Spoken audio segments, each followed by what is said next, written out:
Pen drive है? हाँ,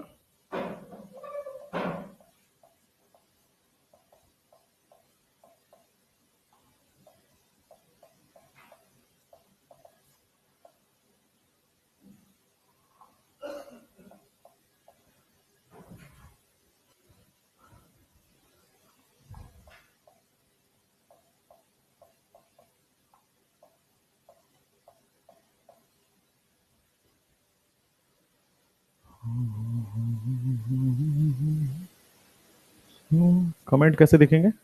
comment कैसे दिखेगा यार? इसकी ट्रेनिंग होनी चाहिए।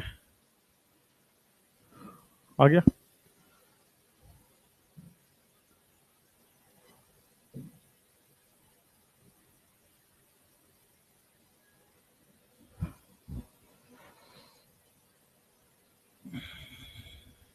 अरे सामने क्लास चालू है, क्या ही कर रहा तुम?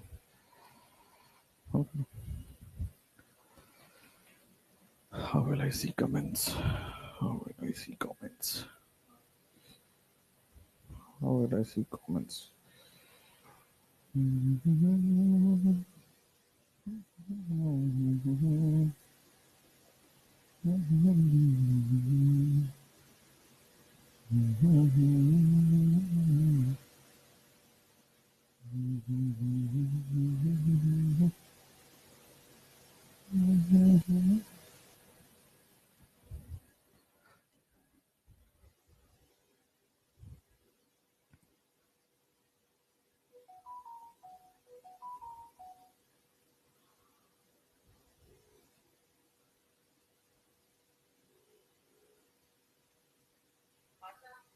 यार इसमें कमेंट्स कैसे दिखेंगे मुझे? मैं स्टार्ट तो हूँ, कमेंट्स कैसे दिखेंगे?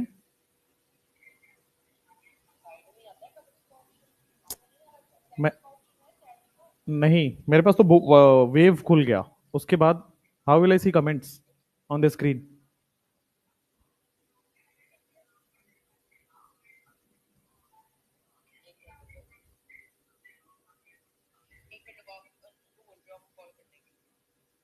जल्दी।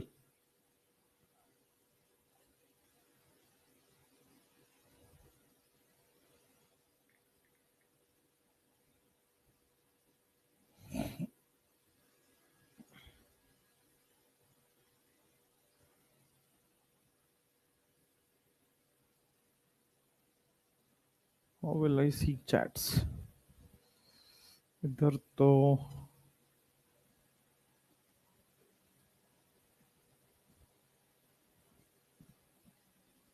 Hello, hello.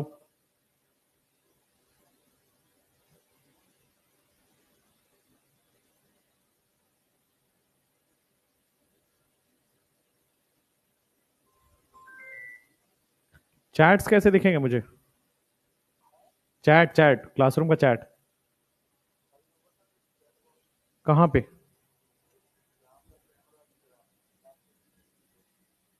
मेरी वीडियो कहाँ दिख रही है? मुझे नहीं दिख रही मेरी वीडियो। होम कहाँ पे है? हाँ, वीडियो कॉल करो।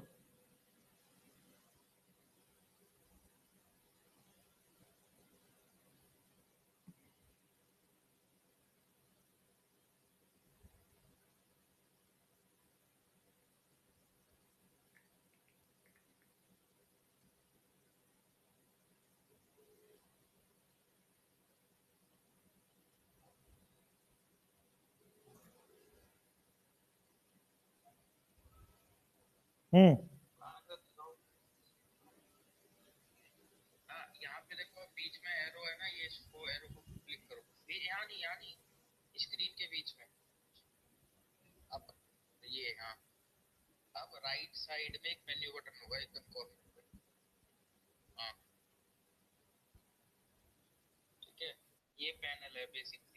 बट मुझे चैट कहाँ दिखेगा वो तो मुझे समझ नहीं आया। होम पे क्लिक किया।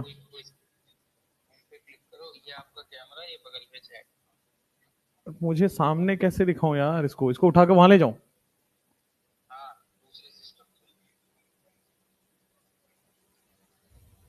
Isn't it too difficult?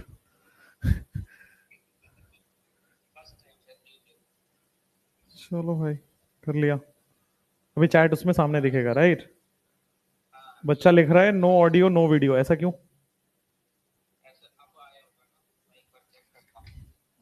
भाई ऑडियो वीडियो आ रही है क्या?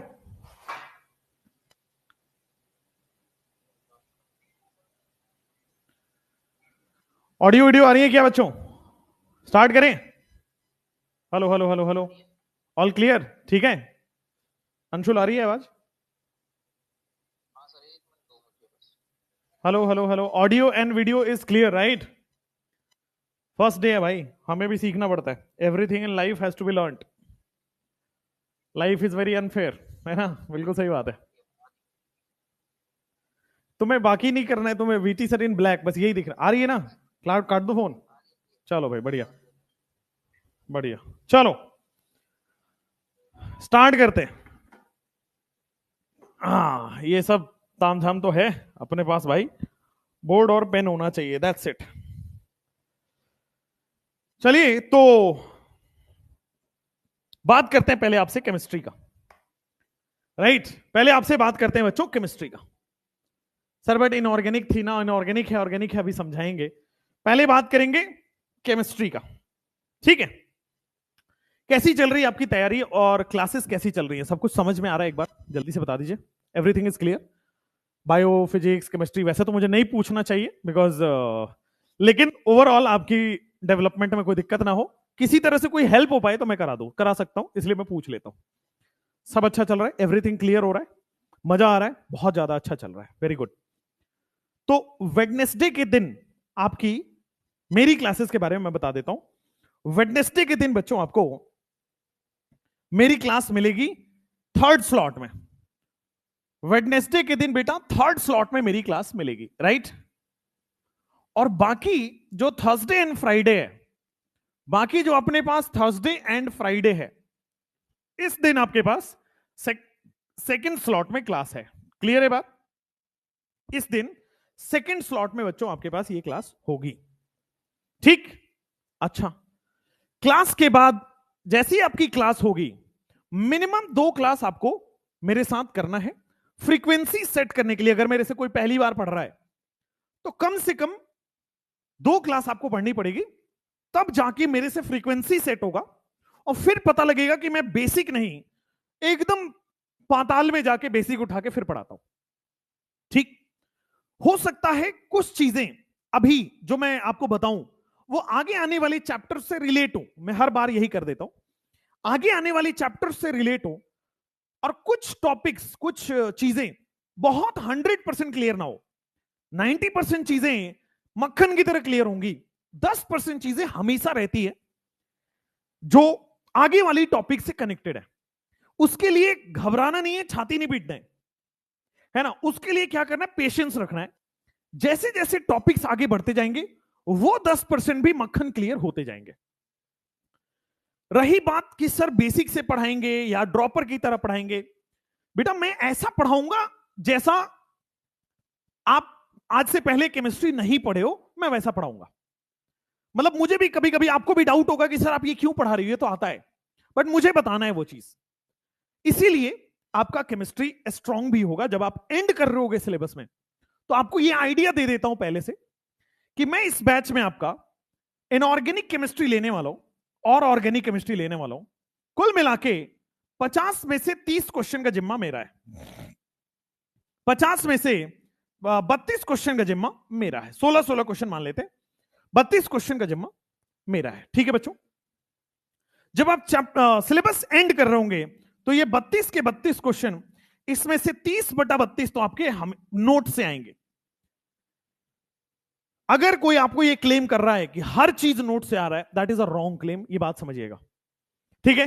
हम एनटीए नहीं है, ठीक है? और अगर हम ये क्लेम कर रहे हैं तो that is a wrong claim, that is very unnecessary claim. 30 out of 32 ये मैं दावा कर सकता हूं एज इट इज हु बहू, बिना डेटा चेंज किए हुए आ जाएगा। इनऑर्गेनिक आप डेटा चेंज नहीं करा पाओगे, ऑर्गेनिक में थोड़ा बहुत डेटा चेंज कर लेगा, इसलिए 2 क्वेश्चन का बफर लिया है। कई बार 32 में से 32 ही आने वाला है, 31 ही आने वाला है, 30 से नीचे कभी नहीं जाएगा, ये भी ध्यान रखिएगा। तो हर चीज, वो जो ऑप्शनल क्वेश्चंस है ना, वो भी नोट से ही होंगे। वो जो ऑप्शनल क्वेश्चन होता है ना सेक्शन बी वाले, वो भी आपके नोट्स में ही रहेंगे, उसकी टेंशन मत लीजिए। टोटल 50 में से 32 क्वेश्चन अपने हैं, उसमें से ये अपने नोट से रहने वाला है। दूसरी चीज, सर क्या आप बेसिक से पढ़ाओगे या नहीं पढ़ाओगे, है ना? बेसिक से पढ़ाओगे नहीं पढ़ाओगे? बेसिक से बेटा भूल जाओ, बेसिक से भी नीचे लेवल से जाके पढ़ाएंगे। मतलब मैं स्टार्ट वहां से करूंगा, केमिस्ट्री की स्पेलिंग क्या होती है। चलो, दूसरा क्वेश्चन आपके मन में आना चाहिए कि सर एनसीईआरटी इंक्लूड होगा कि नहीं, या आपको अपने से पढ़ना पड़ेगा? आपको अपने से पढ़ना है, लेकिन 100% एनसीईआरटी नोट्स में होगी। नोट्स का मतलब क्लासरूम में आपको पढ़ाया जाएगा। अभी कुछ दिनों बाद बीतने दो, 2-3-4 लेक्चर जब बेसिक्स के कवर हो जाएंगे तो मैं एनसीईआरटी लेके आया करूंगा क्लास में। तो पहले मान के चलता हूं 2 घंटे की क्लास है, 1 घंटे 45 मिनट की है, बट मैं मान के चलता हूं कि 2 घंटे की क्लास है, ठीक है? तो 2 घंटे की क्लास है, तो 1 घंटे 45 मिनट तो भाई आपके क्या होंगे? थ्योरी लेक्चर्स होगा। जो 15 मिनट टाइम है वो एनसीईआरटी रीडिंग होगा। मतलब जो हमने पढ़ाया उसको एनसीईआरटी में रीड करके बताएंगे, ताकि आपका कॉन्फिडेंस बना रहे, ठीक है? अब ताकि आपका कॉन्फिडेंस बना रहे कि एनसीईआरटी चलते जा रहा है। दूसरी बात, अप्रोच कैसा पढ़ना है आपको। आपके मन के सारे डाउट्स थे बेसिक से हो जाएगा, एनसीईआरटी होगा, हां होगा। सिलेबस कब तक कंप्लीट होगा, ये मेजर चीज है, बट ये पूछना नहीं चाहिए आपको, बट फिर भी सिलेबस बेटा फेब में कंप्लीट हो जाएगा। एग्जाम मई में है, सिलेबस फेब में कंप्लीट हो जाएगा। टारगेट हम लेके चल रहे हैं 15 फेब, बट 15 डेज का प्लस माइनस लेके चलिए, 15 दिन तक हो सकता है, 10 दिन पहले ही हो जाए, हो सकता है 5 दिन ज्यादा ही लग जाए, तो 15 डेज का प्लस माइनस लेके चलिए, कंप्लीट फेब लेके चलिए, टारगेट 15 तारीख का है। हाँ, प्रैक्टिस होगा कि नहीं होगा, एक गुड कमेंट है, प्रैक्टिस कर पाएंगे क्या सर हम? तो देखो बेटा, प्रैक्टिस भी होगा, बहुत जबरदस्त होगा। सारी एनसीईआरटी का हर लाइन से क्वेश्चन प्रैक्टिस होगा, प्लस जितने भी कोटा में, दुनिया जहान में जितनी भी चीजें पढ़ते हो, वो वाली चीजें भी आप यहां पे पढ़ोगे, वो प्रैक्टिस हम करा देंगे, वो हमारी जिम्मेवारी है। अप्रोच कैसा रहेगा ये ध्यान रखिएगा, दोनों ही ऑर्गेनिक और इनऑर्गेनिक। अगर मैं बात करूं बच्चों इनऑर्गेनिक केमिस्ट्री की, लेफ्ट साइड में ध्यान देना सब लोग, कंप्लीटली थ्योरेटिकल अप्रोच होगा।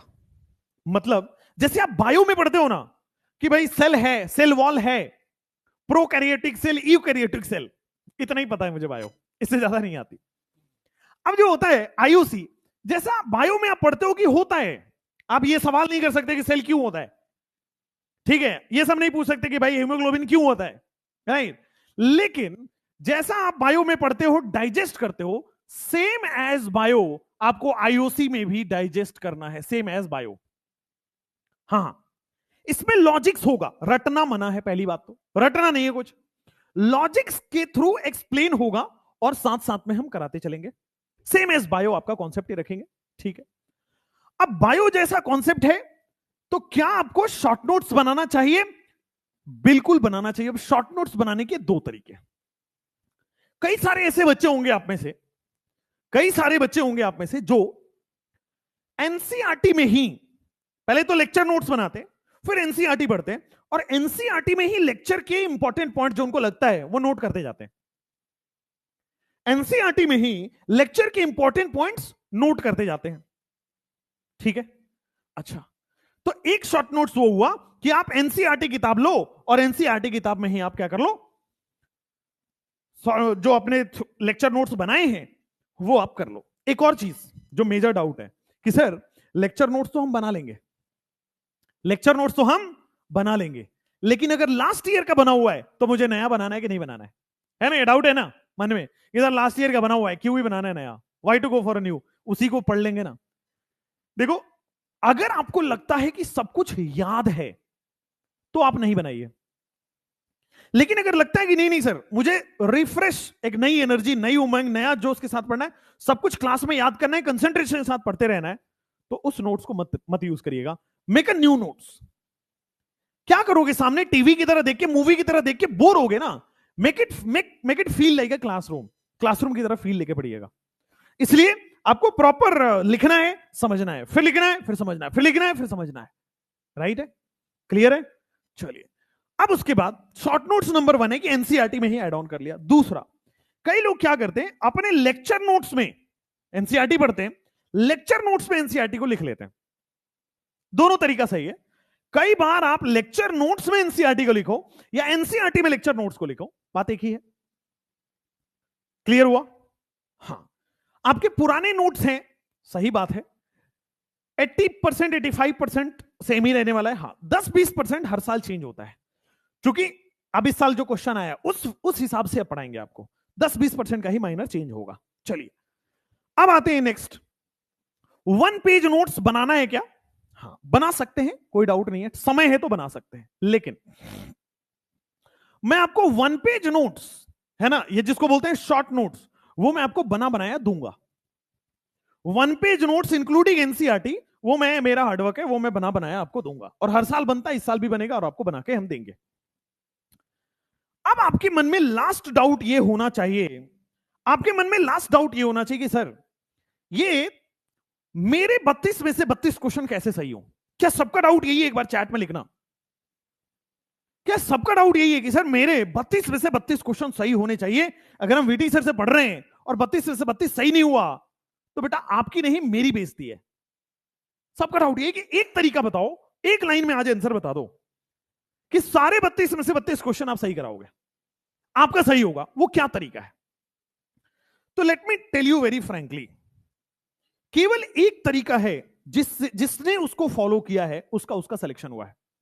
फिर देखिएगा ध्यान से, केवल एक तरीका है जिसने उसको फॉलो किया है उसका सिलेक्शन हुआ है। तो वो तरीका कौन सा है? क्या है तरीका सर? आइए, तरीका बड़ा सिंपल है। फुल मार्क्स स्कोर करने का एक लाइन में तरीका बता देता हूं, और हर साल बहुत सारे, मतलब 1000 नंबर में हजारों बच्चे इस तरीके को फॉलो करके अपना सिलेक्शन ले रहे हैं। आप भी ले सकते हो, आ जाओ। देखो, जो भी आपको लेक्चर में पढ़ाया जाए, जो भी आपको लेक्चर में पढ़ाया जाए, पूरा लेक्चर बहुत कंसंट्रेशन के साथ पढ़ना है।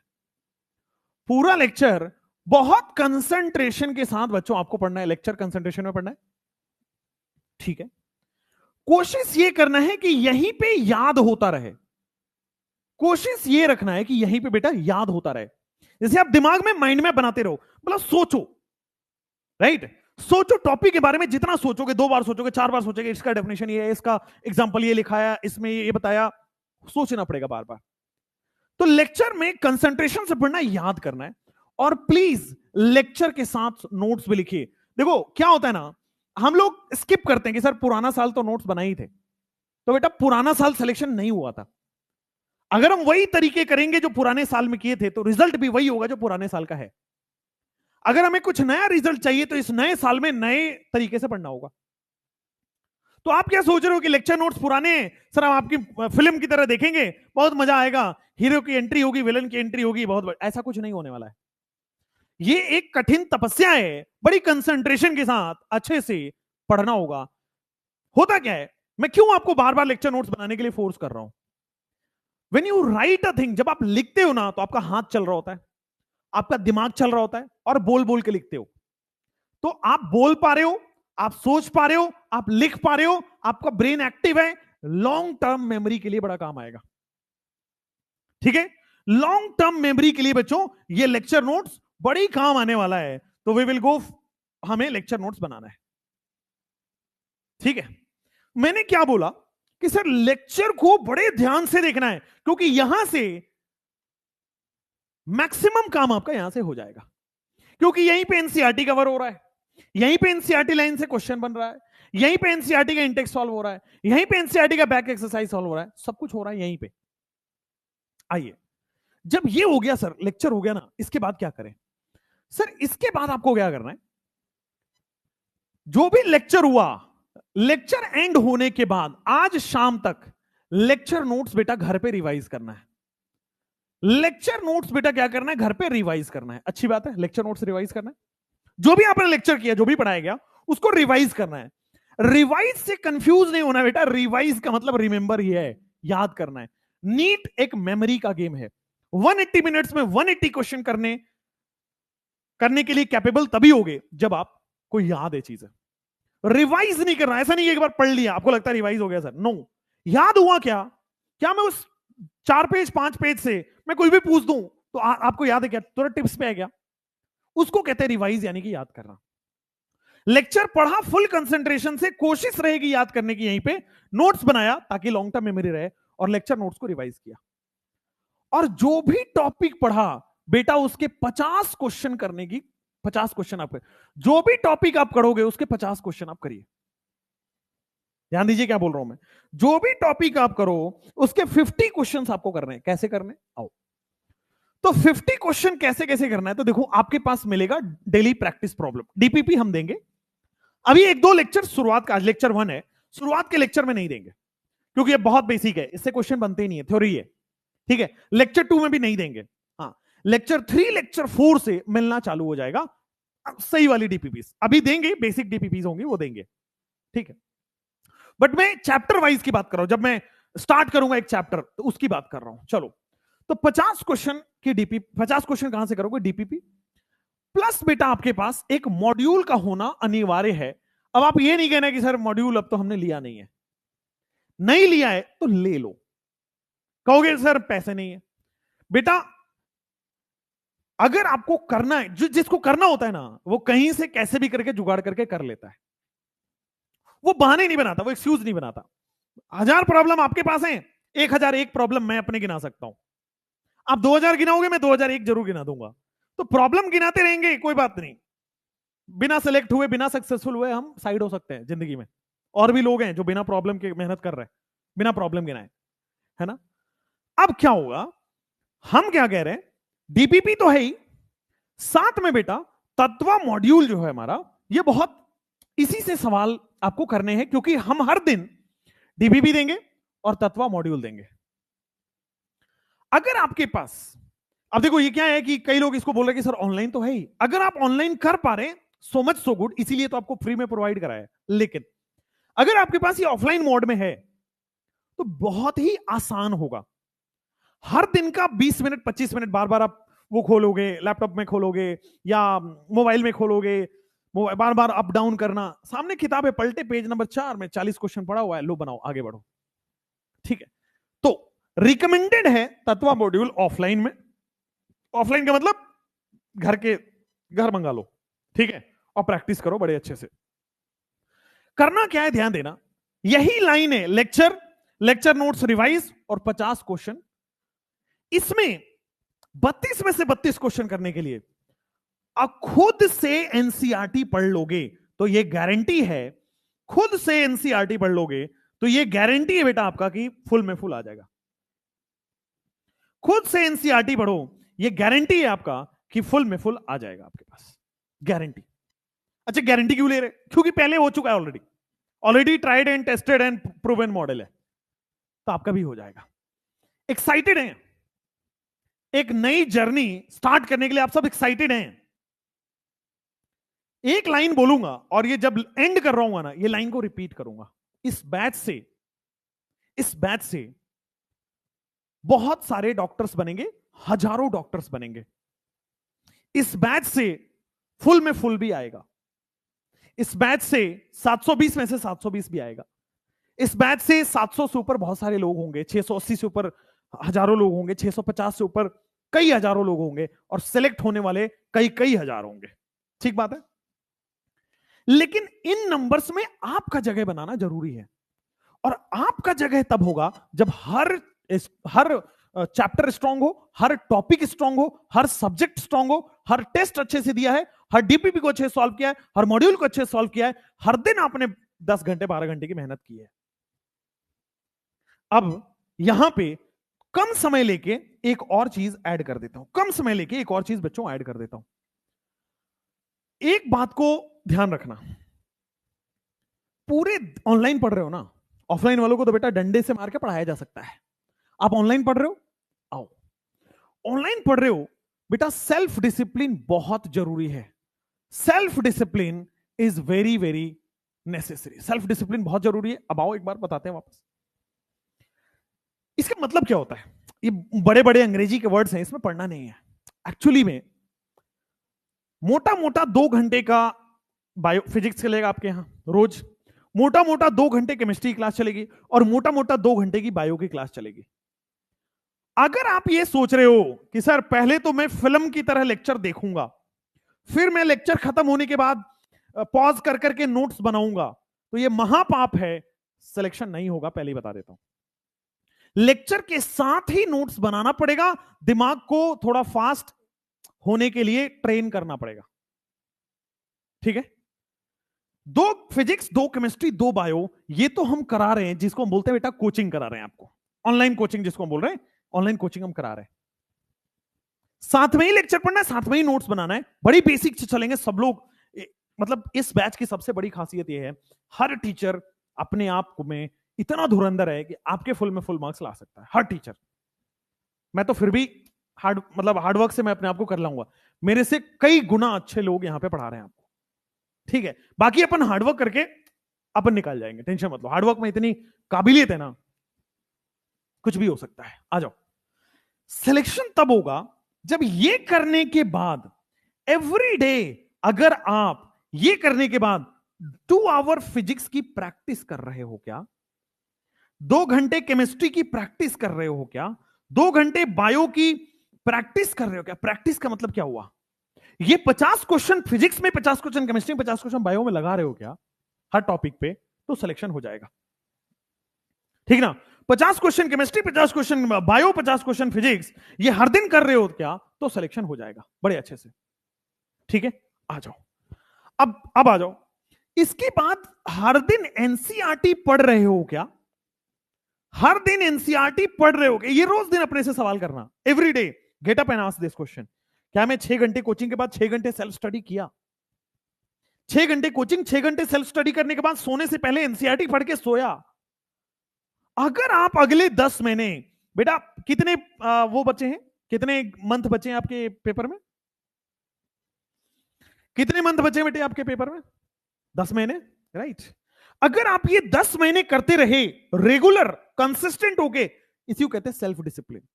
रेगुलर कोचिंग किया, 1-2 घंटे का ब्रेक लिया, फिर 2-2 घंटे की प्रैक्टिस की, और फिर एनसीईआरटी पढ़ के सो गए, फिर उठे कोचिंग किया, 2-2 घंटे की प्रैक्टिस की, 6 घंटे कोचिंग, 6 घंटे सेल्फ स्टडी एंड एनसीईआरटी पढ़ के सो जाओ। टेस्ट दियो, टेस्ट देना बड़े आसान, टेस्ट देना बड़े अच्छे से, ठीक है ना। वेदांतु के कई सारे ऑफलाइन सेंटर हैं पूरे इंडिया में, हम आपके ऑफलाइन टेस्ट ऑर्गेनाइज कराएंगे। ऑफलाइन टेस्ट देना बहुत जरूरी होता है बेटा, आपके सिलेक्शन का एक बहुत इंपॉर्टेंट पार्ट है। कोशिश ये करिए, पढ़िए बहुत अच्छे से, ऑनलाइन से पढ़िए, बट टेस्ट ऑफलाइन जाके दीजिए, क्योंकि वो अगर प्रैक्टिस नहीं है तो लास्ट में बड़ी दिक्कत आएगी, बहुत दिक्कत आएगी। तो लास्ट की दिक्कत ना हो इसलिए पहले ही आपको बता देता हूं। अब आप सब लोग कह रहे हो कि सर 10 महीने बचे हैं, राइट। यही सोच बदलनी है बेटा, 5 महीने दिन और 5 महीने रात है, एक्चुअली में आपके पास 5 महीने टाइम बचे हुआ। गलत सोचते हो तुम, सोच बदलो दुनिया बदलेगी, सुना है ऐसा। तो यही है, आपको बेटे 10 महीने नहीं 5 महीने टाइम बचा है, 5 महीने दिन 5 महीने रात, क्लियर है। चलिए अब अपने टॉपिक को स्टार्ट करते हैं। थोड़ा सा मैं आपको एक शेकर देता हूं, शेकर मतलब आपको हिला देगा वो, शेकर क्या है आइए बात करते हैं। मेरे पास ऑर्गेनिक केमिस्ट्री और इनऑर्गेनिक केमिस्ट्री दोनों आपको पढ़ाना है, राइट। इस बैच में ऑर्गेनिक केमिस्ट्री इनऑर्गेनिक केमिस्ट्री दोनों आपको पढ़ाना है, ठीक है। अब ऑर्गेनिक केमिस्ट्री और इनऑर्गेनिक केमिस्ट्री में मैं वैसे तो आपको प्लानर में इनऑर्गेनिक केमिस्ट्री स्टार्ट करने का लिखा हुआ है, ठीक है। वैसे तो आपके प्लानर में इनऑर्गेनिक केमिस्ट्री स्टार्ट करने का लिखा हुआ है, बट सिंस मैं ऑफलाइन पढ़ा रहा हूं और मैं बच्चों से मिल भी रहा हूं बहुत सारे, और आप सब लोगों में से बहुत सारे लोग बात भी करते हैं, ठीक है। तो क्या होता है जब आप लोग बात करते हो, जब आप लोग बताते हो, तो इतना मुझे पता चल गया कि केमिस्ट्री की बेसिक्स यानी कि हाइब्रिडाइजेशन निकालना, फॉर्मल चार्ज निकालना, बॉन्ड ऑर्डर निकालना, ये सब बहुत जरूरी है। सिग्मा बॉन्ड कैलकुलेट करना, पाई बॉन्ड कैलकुलेट करना, ये नहीं आता है आपको, ये मैं मान के चल रहा हूं, ठीक है। कार्बन का sp हाइब्रिडाइजेशन कब होगा, sp2 कब होगा, sp3 कब होगा, बहुत बेसिक चीजें आपको नहीं आती है।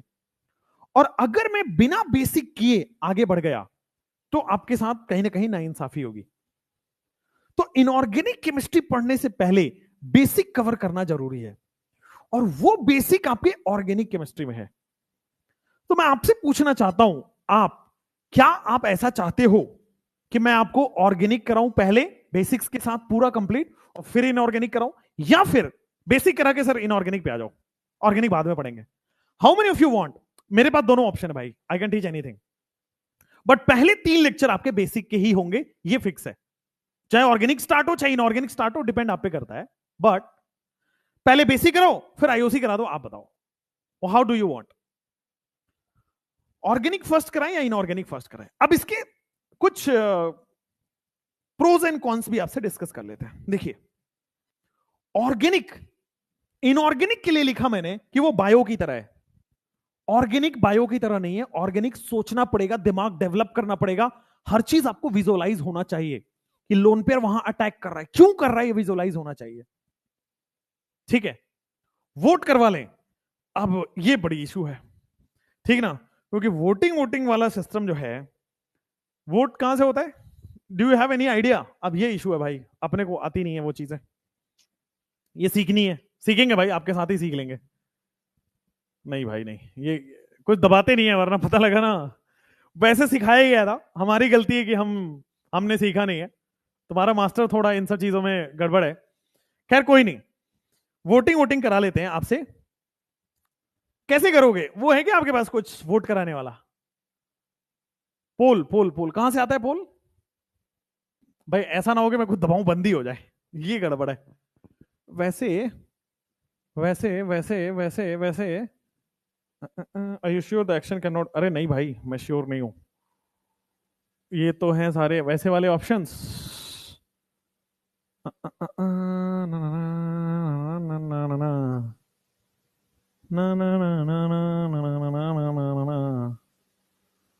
कहां पे भैया, कहां पे क्लिक करें? यहां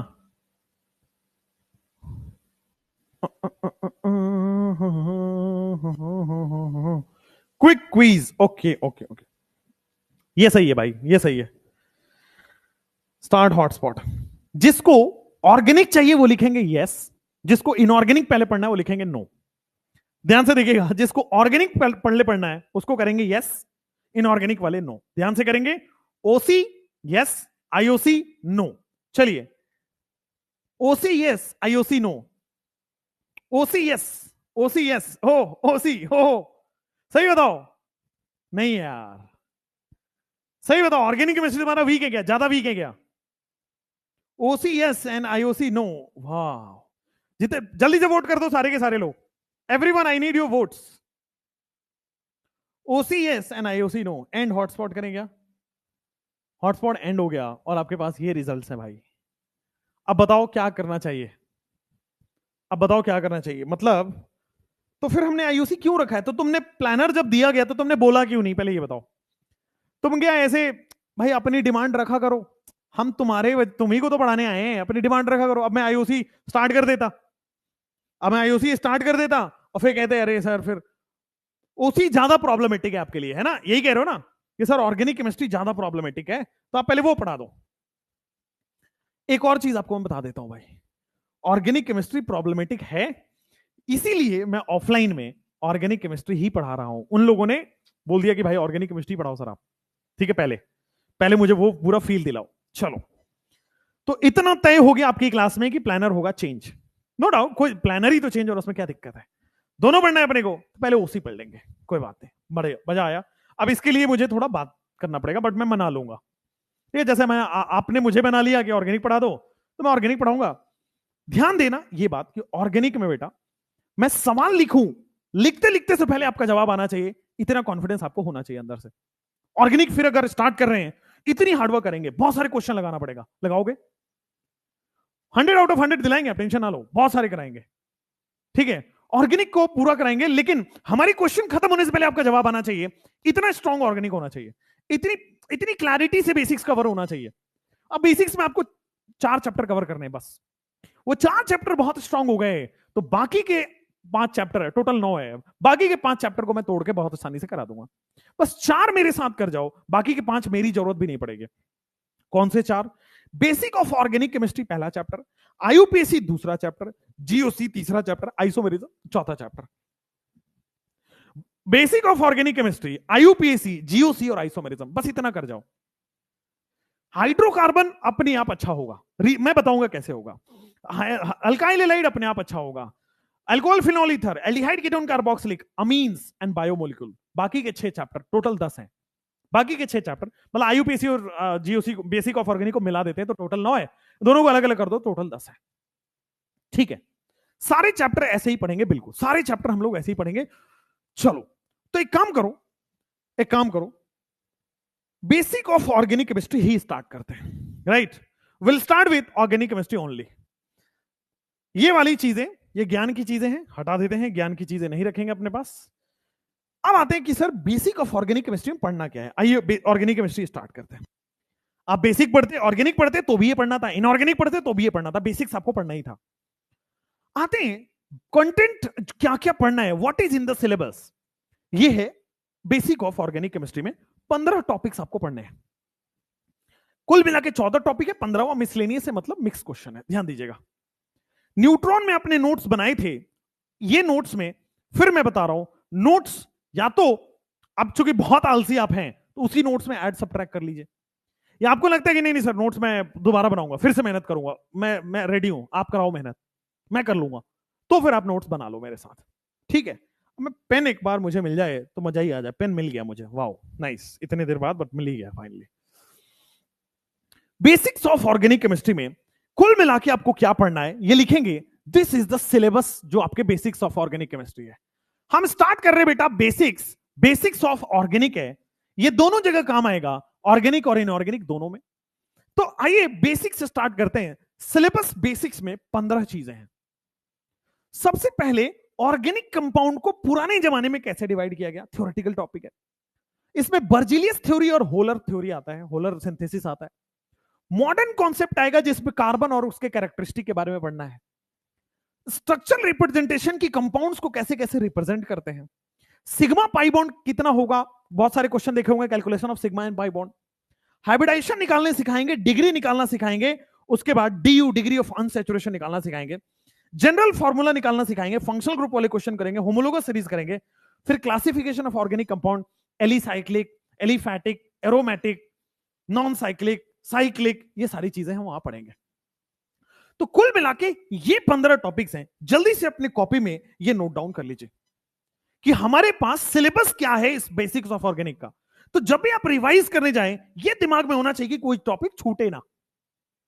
तो यही 15 टॉपिक्स हम पढ़ने वाले हैं। नोट डाउन करोगे। आपको ओसी पढ़ना, आईओसी पढ़ना, पहले 3 दिन यही पढ़ना है, पहले 3 क्लास यही होगा, बता देता हूं आपको। चलिए, इतने सारे कॉन्सेप्ट हैं, कोई भी आप छोड़ के गए थे लास्ट ईयर, इसका मतलब आपने गुनाह किया था, गलत किया था। अब आइए एक तोड़ के पढ़ते हैं। Old concept of organic chemistry में तोड़ के पढ़ते हैं। सबसे पहले आपके पास आएगा बेसिक्स ऑफ ऑर्गेनिक केमिस्ट्री में ओल्ड कॉन्सेप्ट। आइए, सबसे पहले पुराने जमाने में ओल्ड कॉन्सेप्ट, पुराने जमाने में ऑर्गेनिक केमिस्ट्री के बारे में क्या कहा गया। Old concept of organic chemistry, आइएगा ध्यान से सुनिएगा, क्लास में याद करेंगे सब कुछ, बहुत ध्यान से कंसंट्रेटेड होकर पढ़ना है, और जो मैं बोलूं उसको मन में 2 बार बोलते रहना है। आइए, ओल्ड कॉन्सेप्ट में क्या था पहले समझते हैं, फिर लिखेंगे। तो ओल्ड कॉन्सेप्ट जब आया, मतलब बहुत पुराने समय की बात है, इतने पुराने जमाने की बात है कि किस साइंटिस्ट ने इस काम को किया था यह भी आइडिया नहीं है लोगों को। मतलब 1700 शताब्दी, 1700 उसमें बात है, इसकी बात है। तो 1700 शताब्दी में लोगों ने बोला जितने भी ऑर्गेनिक कंपाउंड है उसको 2 पार्ट में आप डिवाइड कर सकते हो। एक को बोल दिया ऑर्गेनिक कंपाउंड, दूसरे को बोल दिया इनऑर्गेनिक कंपाउंड। जितने भी केमिस्ट्री के कंपाउंड है, यानी कि जितने भी केमिकल कंपाउंड या केमिकल स्पीशीज हैं, वो 2 पार्ट में आएंगे। एक को बोल दिया ऑर्गेनिक, दूसरे को बोल दिया इनऑर्गेनिक। अब लोगों ने बोला कि यार कैसे बोल दोगे, किन कंपाउंड्स को आप ऑर्गेनिक बोलोगे, किन कंपाउंड को इनऑर्गेनिक बोलोगे, जरा सोचो। तो बोला कि अगर कंपाउंड लिविंग ऑर्गेनिज्म से मिल रहा है तो वो ऑर्गेनिक कंपाउंड है, और अगर कंपाउंड आपके नॉन लिविंग ऑर्गेनिज्म से मिल रहा है तो वो इनऑर्गेनिक कंपाउंड है। ध्यान दीजिएगा क्या बोला old concept of organic compound में, कि उस समय जितने भी केमिकल कंपाउंड आप जानते थे, उस समय बहुत पुराने जमाने की बात है, उतने पुराने जमाने की बात है कि किस साइंटिस्ट ने इस काम को किया ये भी बुक्स में मेंशन नहीं है, मतलब बहुत पुरानी बात है। तो केमिकल कंपाउंड या केमिकल स्पेशीज, जितने भी केमिकल कंपाउंड या केमिकल स्पेशीज थे, उसको दो पार्ट में बच्चों डिवाइड किया। जितने भी केमिकल कंपाउंड या केमिकल स्पेसीज थे उसको दो पार्ट में इन्होंने डिवाइड किया। कौन कौन से दो पार्ट है? तो पहले वाले कुछ कंपाउंड ऐसे थे जिसको साइंटिस्ट ने क्या बोल दिया? ऑर्गेनिक कंपाउंड बोल दिया।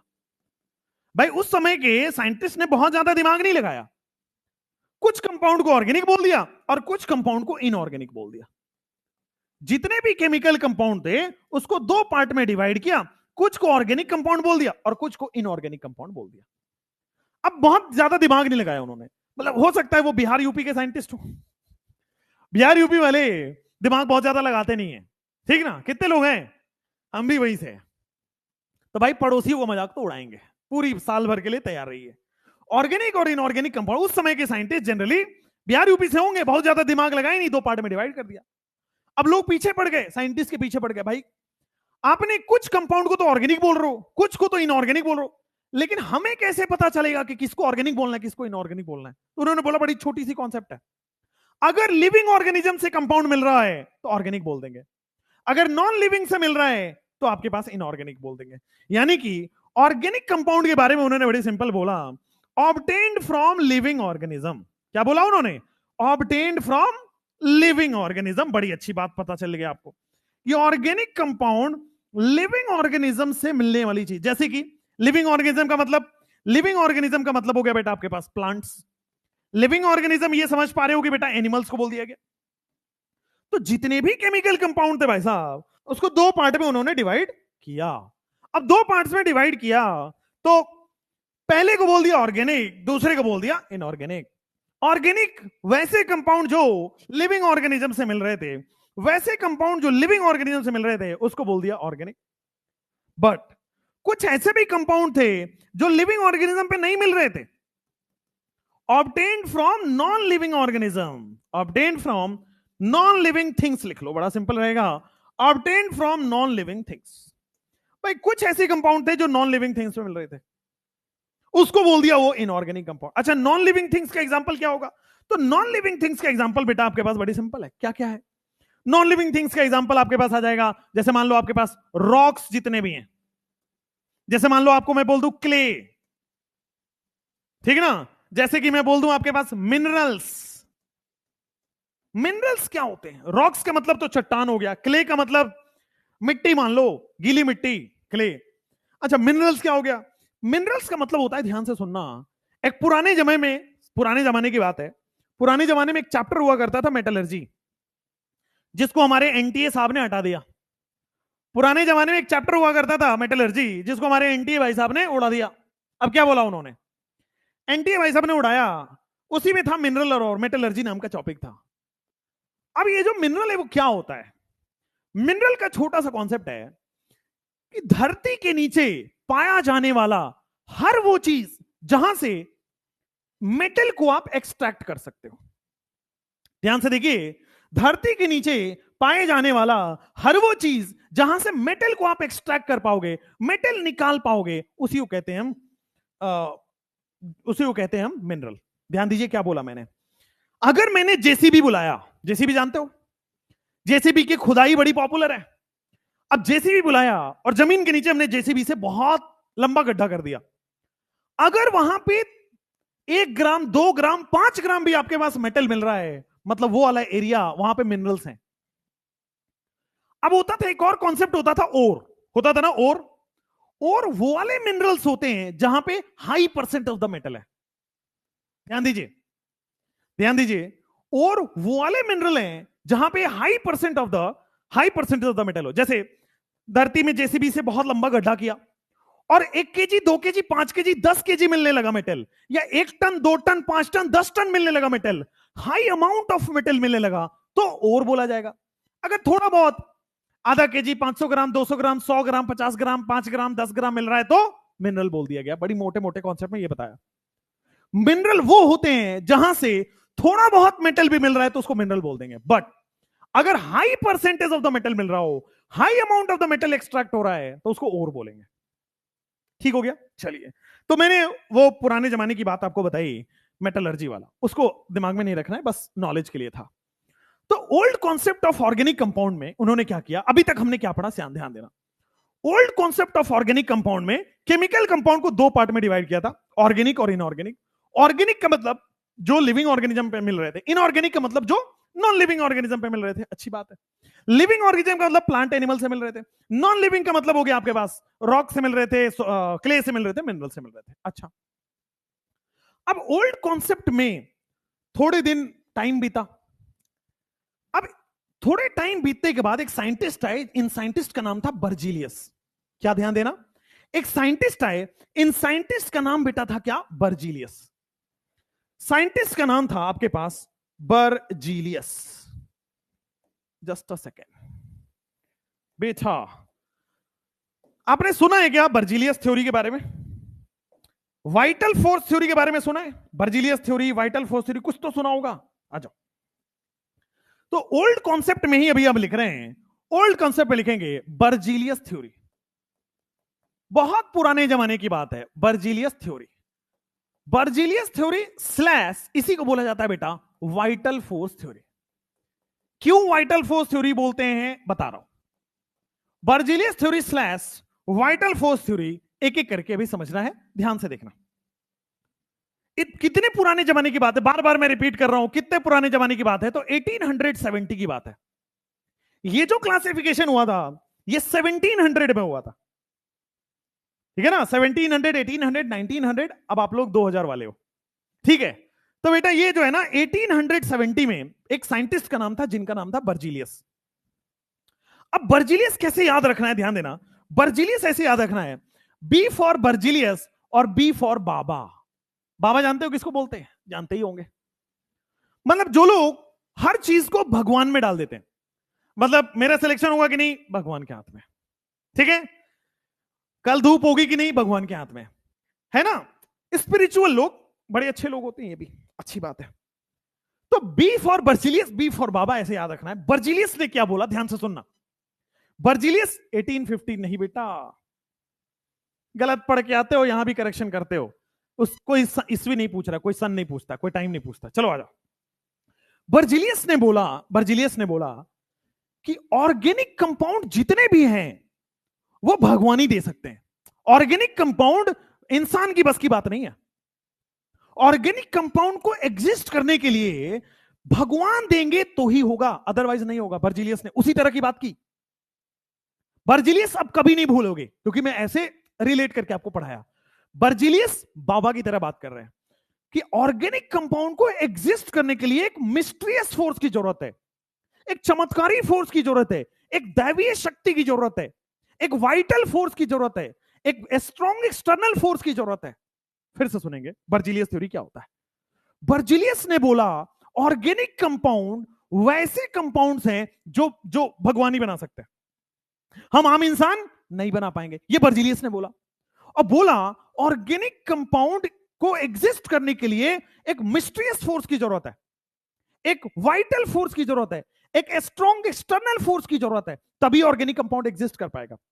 बिना स्ट्रॉन्ग फोर्स के वो नहीं एग्जिस्ट करेगा, बिना वाइटल फोर्स के एग्जिस्ट नहीं करेगा, बिना मिस्टीरियस फोर्स के एग्जिस्ट नहीं करेगा, बिना दैवीय शक्ति के एग्जिस्ट नहीं करेगा।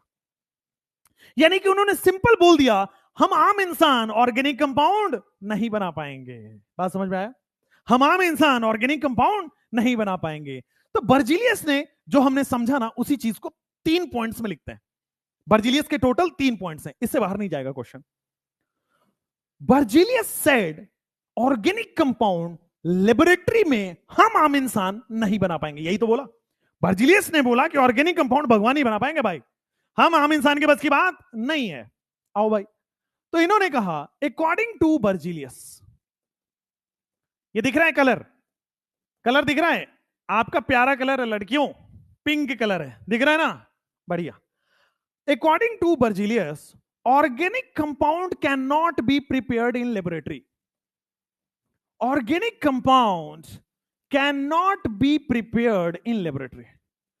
बर्जीलियस के हिसाब से ऑर्गेनिक कंपाउंड लेबोरेटरी में नहीं बनाए जा सकते। According to Berzelius, organic compound cannot be prepared in laboratory by human. भाई हम आम इंसान के द्वारा ऑर्गेनिक कंपाउंड को लेबोरेटरी में नहीं बनाया जा सकता। ठीक हो गया? अच्छा, तो कुल मिला के इन्होंने यही कहा ना कि ऑर्गेनिक कंपाउंड भगवान बना सकते हैं। भाई आम इंसान लेबोरेटरी में नहीं बनाया सकता, मतलब भगवान बना सकते हैं। यानी कि एक मिस्ट्रियस फोर्स, एक वाइटल फोर्स, एक एक्स्ट्रा एक्सटर्नल फोर्स, एक स्ट्रॉन्ग एक्सटर्नल फोर्स की जरूरत पड़ेगी जो भगवान के पास है। तो वही चीज इन्होंने लिखा कि for organic compound to exist, Berzelius का कहना है for organic compound to exist there needs vital force, there needs external force, there needs mysterious force. आइए इस चीज को नेक्स्ट लिखते हैं। अकॉर्डिंग टू बर्जीलियस, बर्जीलियस ने अपनी थ्योरी दी और बर्जीलियस ने बड़ी बेकार सी थ्योरी दी। According to Berzelius, for organic compound to exist, for organic compound to exist, according to Berzelius, for organic compound to exist there must be, organic compound को exist करने के लिए there must be vital force. बेटा एक बहुत तगड़ा force की जरूरत है, वाइटल फोर्स स्लैश एक बहुत बड़े मिस्ट्रियस फोर्स की जरूरत। मिस्ट्रियस का मतलब चमत्कारी शक्ति, चमत्कारी शक्ति का मतलब दैवीय शक्ति, मिस्ट्रियस फोर्स। ठीक है, for an organic compound to exist there must be a vital force, there must be a mysterious force and there must be a, क्या होगा, ए स्ट्रॉन्ग एक्सटर्नल फोर्स। भाई बाहरी शक्ति से होगा कुछ, एक्सटर्नल फोर्स, वो भी स्ट्रॉन्ग एक्सटर्नल फोर्स की जरूरत है। There must be a vital force, a strong external force. ठीक है, अच्छा एक और चीज ध्यान देना, एक और चीज ध्यान देना। मैं तीसरा बोला था ना, बर्जीलियस के 3 लाइन है, 3 लाइन में खत्म हो जाएगा। तीसरा लाइन ये कहता है, बर्जीलियस ने कहा, बोलना सही बोल रहा हूं कि गलत बोल रहा हूं, एक स्टेटमेंट बोल रहा हूं, सोच के 10 सेकंड में जवाब देना कमेंट के अंदर।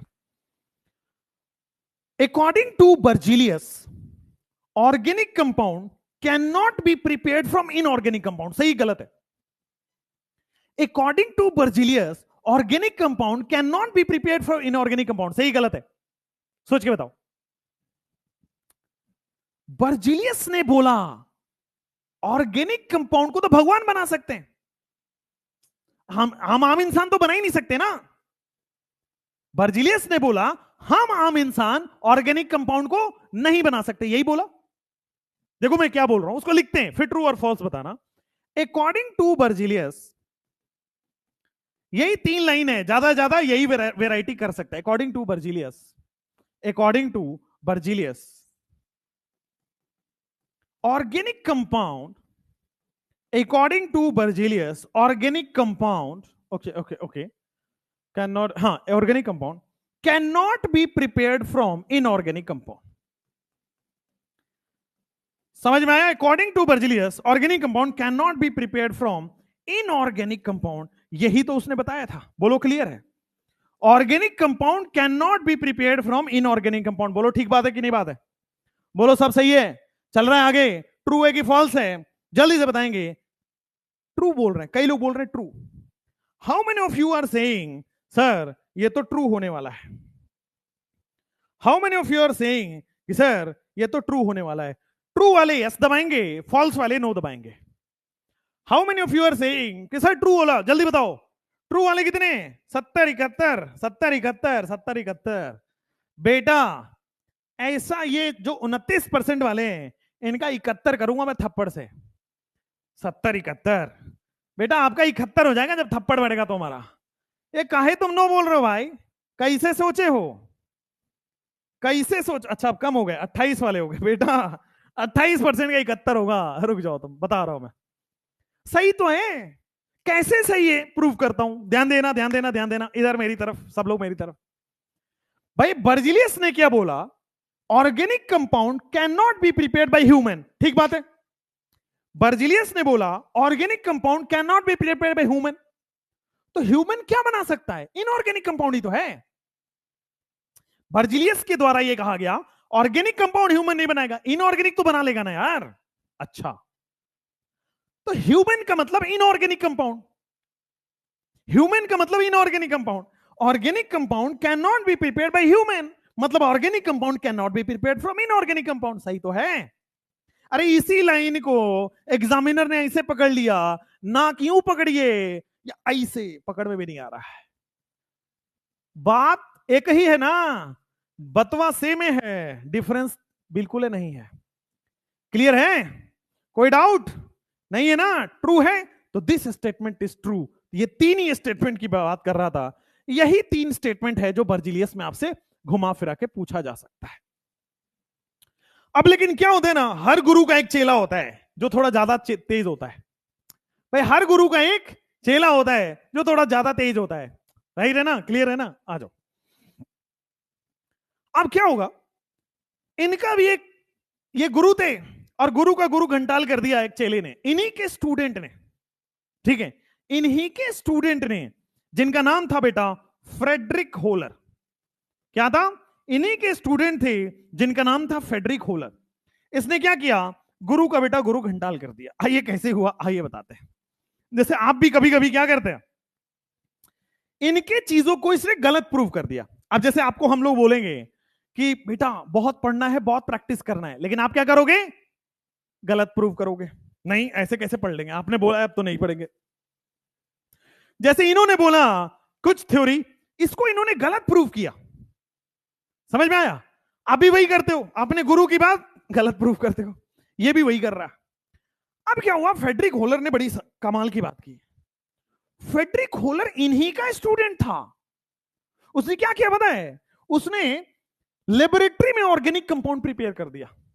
ध्यान दीजिए, इन्होंने क्या बोला था, ऑर्गेनिक कंपाउंड कभी भी लेबोरेटरी में नहीं बन सकता, लेकिन ये फ्रेडरिक होलर आ गए और बोलते हैं अरे कैसे कैसे, ऑर्गेनिक कंपाउंड को इन्होंने लेबोरेटरी में प्रिपेयर कर दिया। He prepared organic compound in laboratory. ध्यान दीजिएगा, he prepared organic compound in laboratory. समझ में आया? He prepared organic compound in laboratory, but ध्यान दीजिए एक्सीडेंटली। ये जानबूझ के गुरु का गुरु घंटाल नहीं कर रहे थे, ये जानबूझ के इनको गलती प्रूव नहीं कर रहे थे। आप भी जानबूझ के थोड़ी करते हो, ये जानबूझ के नहीं कर रहे थे, एक्सीडेंटली इन्होंने ऑर्गेनिक कंपाउंड को लेबोरेटरी में बना लिया, और ऑर्गेनिक कंपाउंड को लेबोरेटरी में बनाया, और वैसे ही बेटा इनकी थ्योरी फेल हो गई, वाइटल फोर्स थ्योरी फेल हो गई। क्यों फेल हुई? क्योंकि एक्सीडेंटली फ्रेडरिक होलर सिंथेसिस लिखेंगे, फ्रेडरिक होलर, आजा भाई, Friedrich Wohler synthesis. Berzelius theory के बाद ओल्ड कॉन्सेप्ट में आता है फ्रेडरिक होलर सिंथेसिस। आइए, फ्रेडरिक होलर सिंथेसिस क्या होता है? तो फ्रेडरिक होलर ने accidentally Wohler prepared an organic compound in laboratory. Accidentally Wohler prepared an organic compound in laboratory. अच्छा, लेबोरेटरी में एक्सीडेंटली इन्होंने बना लिया, accidentally Wohler prepared an organic compound in laboratory. कौन से ऑर्गेनिक कंपाउंड को बनाया? तो ऑर्गेनिक कंपाउंड का नाम था बेटा यूरिया, यहीं पे ब्रैकेट में लिखेंगे, यूरिया नाम का ऑर्गेनिक कंपाउंड था जो इन्होंने बना दिया। अभी बताऊंगा, यूरिया एक ऑर्गेनिक कंपाउंड है। The first organic compound to be prepared in laboratory is urea. इन्होंने क्या किया, जरा ध्यान से देखना, फ्रेडरिक होलर सिंथेसिस। इन्होंने क्या किया, इन्होंने क्या किया, अमोनियम सल्फेट लिया। ध्यान दीजिए, इन्होंने अमोनियम सल्फेट लिया, अमोनियम सल्फेट का रिएक्शन इन्होंने पोटेशियम साइनेट के साथ कराया। भाई साइंटिस्ट हैं, दो चीजों को मिलाने का बड़ा शौक है। भाई साइंटिस्ट क्या करते हैं, लेबोरेटरी में बैठे रहते हैं, एक ग्लास में कुछ रखा हुआ है, इस ग्लास में कुछ रखा हुआ है, इसको इसमें मिलाते हैं, इसको इसमें मिलाते हैं, सोचते हैं कुछ नया सॉल्यूशन बनेगा। बेटा ग्लास में साइंटिस्ट नहीं मिलाते हैं, उनके पास बीकर होता है, वो ग्लास में कुछ और मिलता है, ठीक है? तो एक्सीडेंटली क्या हो गया, ये दो क्या कर रहे थे, ये एक्सीडेंटली कुछ और बना रहे थे, बट कुछ और बन गया। ध्यान दीजिए क्या हुआ, इन्होंने एक कंपाउंड लिया अमोनियम सल्फेट, इन्होंने एक कंपाउंड लिया अमोनियम। अब आप कहोगे कि सर अमोनियम सल्फेट ही क्यों लिया? बेटा बहुत सारे कंपाउंड साइंटिस्ट लेते हैं, उसमें से कुछ सक्सेसफुल हो जाता है, वही हम पढ़ते हैं। तो वो रैंडमली दो कंपाउंड लिए थे, तो याद रखना पड़ेगा कि कौन से कंपाउंड थे, कोई इसका लॉजिक नहीं है, रैंडमली दो कंपाउंड लिए और उसको मिलाया था, ठीक है? तो उन्होंने अमोनियम सल्फेट लिया और बेटे क्या लिया, पोटेशियम साइनेट। उन्होंने अमोनियम सल्फेट लिया और बेटा क्या लिया, पोटेशियम साइनेट। और वो एक्सपेक्ट क्या कर रहे थे, उम्मीद क्या लगा के बैठे थे, बेटा आप भी उम्मीद लगा के बैठे हो ना कि अगले साल सिलेक्शन होगा, ये भी उम्मीद लगा के बैठे हैं कि कुछ प्रोडक्ट बनेगा। अच्छा, क्या उम्मीद लगा के बैठे थे, ये इनके उम्मीद में चल रहा था कि अमोनियम साइनेट बनेगा प्लस K2SO4 बनेगा। ध्यान दीजिएगा कैसे बना, रिएक्शन रटना मना है, अभी समझ में आएगा। क्या है, रिएक्शन रटना मना है, अभी समझ में आएगा। देखो बेटा कुछ कुछ होता है रिएक्शन में, कुछ कुछ होता है, कैसे होता है जरा देखिएगा ध्यान से। इसका प्लस का क्या है, ये इसका प्लस चार्ज कौन सा है मेरे नमूनों, इसका प्लस चार्ज कौन सा है, तो क्या इसका प्लस चार्ज NH4 प्लस है, ओके। इसका माइनस चार्ज क्या है, तो सर इसका माइनस चार्ज SO4-2 है, ओके। सर दूसरे वाले कंपाउंड का लेते हैं, दूसरे वाले कंपाउंड का प्लस चार्ज क्या है, ये है, और दूसरे वाले कंपाउंड का माइनस चार्ज क्या है, ये है। बेटा अगर प्लस और माइनस साथ साथ रहे कुछ कुछ होगा। बेटा इसका प्लस जो है इसके माइनस के साथ प्रोडक्ट बना लेगा, छोड़ेगा नहीं। बेटा इसका प्लस जो है इसके माइनस के साथ प्रोडक्ट बना लेगा, बिल्कुल नहीं छोड़ेगा। अब जैसे आप देखते हो पहले का प्लस दूसरे के माइनस के साथ कुछ कुछ हो रहा है, प्रोडक्ट बन रहा है। देखिएगा पहले का प्लस दूसरे के माइनस के साथ कुछ कुछ हो रहा है, प्रोडक्ट बन रहा है। तो बेटा जो होलर सिंथेसिस था, रिएक्शन रटना मना है, एक्सपेक्टेड प्रोडक्ट बेचारे का ये था। होलर कभी नहीं चाहते थे कि बर्जिलियस की थ्योरी फेल करें, वो तो अमोनियम साइनेट बना रहे थे, वो तो अमोनियम साइनेट बना रहे थे। क्या है, इनऑर्गेनिक अमोनियम साइनेट बना रहे थे, वो तो इनऑर्गेनिक कंपाउंड बना रहे थे। बट एक्सीडेंटली क्या हुआ, बट जैसे ही बेटा इसको इन्होंने थोड़ा सा, जैसे ही थोड़ा सा हीट किया, जैसे ही थोड़ा सा बेटा हीट किया और रीअरेंज किया, ध्यान दीजिएगा, जैसे ही इन्होंने हीट किया और रीअरेंज किया, बेटा इनके पास नहीं को नहीं मैं क्या इसको इधर भगा सकता हूं, हाँ भगा सकता हूं भाई, नाइस। रुक जाओ, थोड़ा जगह की कमी है, अभी बनाते हैं बेटा, जगह की कमी अभी बनाते हैं। लो भैया इधर चलो, तो तुम इधर चलो तो, अरे अरे अरे अरे एक सेकंड रुको ना, ये भाई साहब को भी थोड़ा बाएं करते हैं। बेटा तुम इधर चलो, बहुत बढ़िया। अब हम इनको वापस से अब इनको वापस से खींचते हैं बेटा। कितनी अच्छी बात है इस डिजिटल बोर्ड में, ठीक बात है, दिख रहा है, अरे बोल दो। इन्होंने थोड़ा सा हीट और रीअरेंज क्या किया, बेटा यूरिया बन के तैयार हो गया। नहीं को नहीं, नो मीन्स नो, सुना है क्या, नो मीन्स नो में बेटा यूरिया बन के तैयार हो गया। देखो वो चाह नहीं रहे थे, वो चाह नहीं रहे थे यूरिया बनाना, बट ये बन के एक्सीडेंटली बेटा जब उन्होंने देखा, अरे भाई लेबोरेटरी में तो ऑर्गेनिक बन गया। पहले बर्जिलियस आए, बाबा जी बर्जिलियस ने एक नई थ्योरी दे दी कि भगवान ही बना सकते हैं ऑर्गेनिक कंपाउंड, हम इंसान लेबोरेटरी में तो बना नहीं सकता, इनऑर्गेनिक कंपाउंड से बन नहीं सकता। फ्रेडरिक होलर आए, उन्होंने कहा अरे, फ्रेडरिक होलर ने एक्सीडेंटली अमोनियम साइनेट और अमोनियम सल्फेट और पोटेशियम साइनेट लिया, बनाना चाह रहे थे NH4CNO, बन गया कुछ और। आहा, मतलब यूरिया बनाना मतलब वो बनाना चाह रहे थे NH4CNO, यूरिया बनकर तैयार हो गया, और यहीं से ये थ्योरी फेल हो गई। फ्रेडरिक होलर ने एक्सीडेंटली प्रिपेयर कर दिया ये वाला प्रोडक्ट। अच्छा जी, ओके जी, नाइस जी, आगे बढ़े। अच्छा ओके नाइस, आगे बढ़े, लिख लिया है यहां तक, क्लियर, आगे चलो। अब जैसे ये हुआ, जरा ध्यान से देखना, जैसे ये हुआ होलर सिंथेसिस में, हमने फ्रेडरिक होलर सिंथेसिस तो हमने कर दिया है, होलर ने अपने पास ये बना के दे दिया। लेकिन जैसे ये हुआ उसके बाद बड़े सारे साइंटिस्ट आए। जैसे ये हुआ, एनसीईआरटी कहता है कि एक बार लोगों को यह पता चल गया कि ऑर्गेनिक कंपाउंड तो लेबोरेटरी में बन ही सकता है, एक बार लोगों को यह पता चल गया कि ऑर्गेनिक कंपाउंड तो लेबोरेटरी में बन सकता है, तो इसके बाद इन्होंने ढेर सारे organic compound different different scientist ने बनाया, ढेर सारे। शॉर्ट ट्रिक याद करना, AKMBWU, क्या बोला, AKMBW। जब लोगों को पता चल गया कि ऑर्गेनिक कंपाउंड तो, जब लोगों को पता चल गया ऑर्गेनिक कंपाउंड तो लेबोरेटरी में बनाए जा सकते हैं। तो बेटा ये क्या हो गया, अक्षय कुमार टाइप एके। एके मतलब अक्षय कुमार टाइप कुछ है ये। एके जो है, ए का मतलब हो गया बेटा अगर एसिटिक एसिड है तो किस साइंटिस्ट ने बनाया था, एनसीईआरटी में है, छोड़ना नहीं है।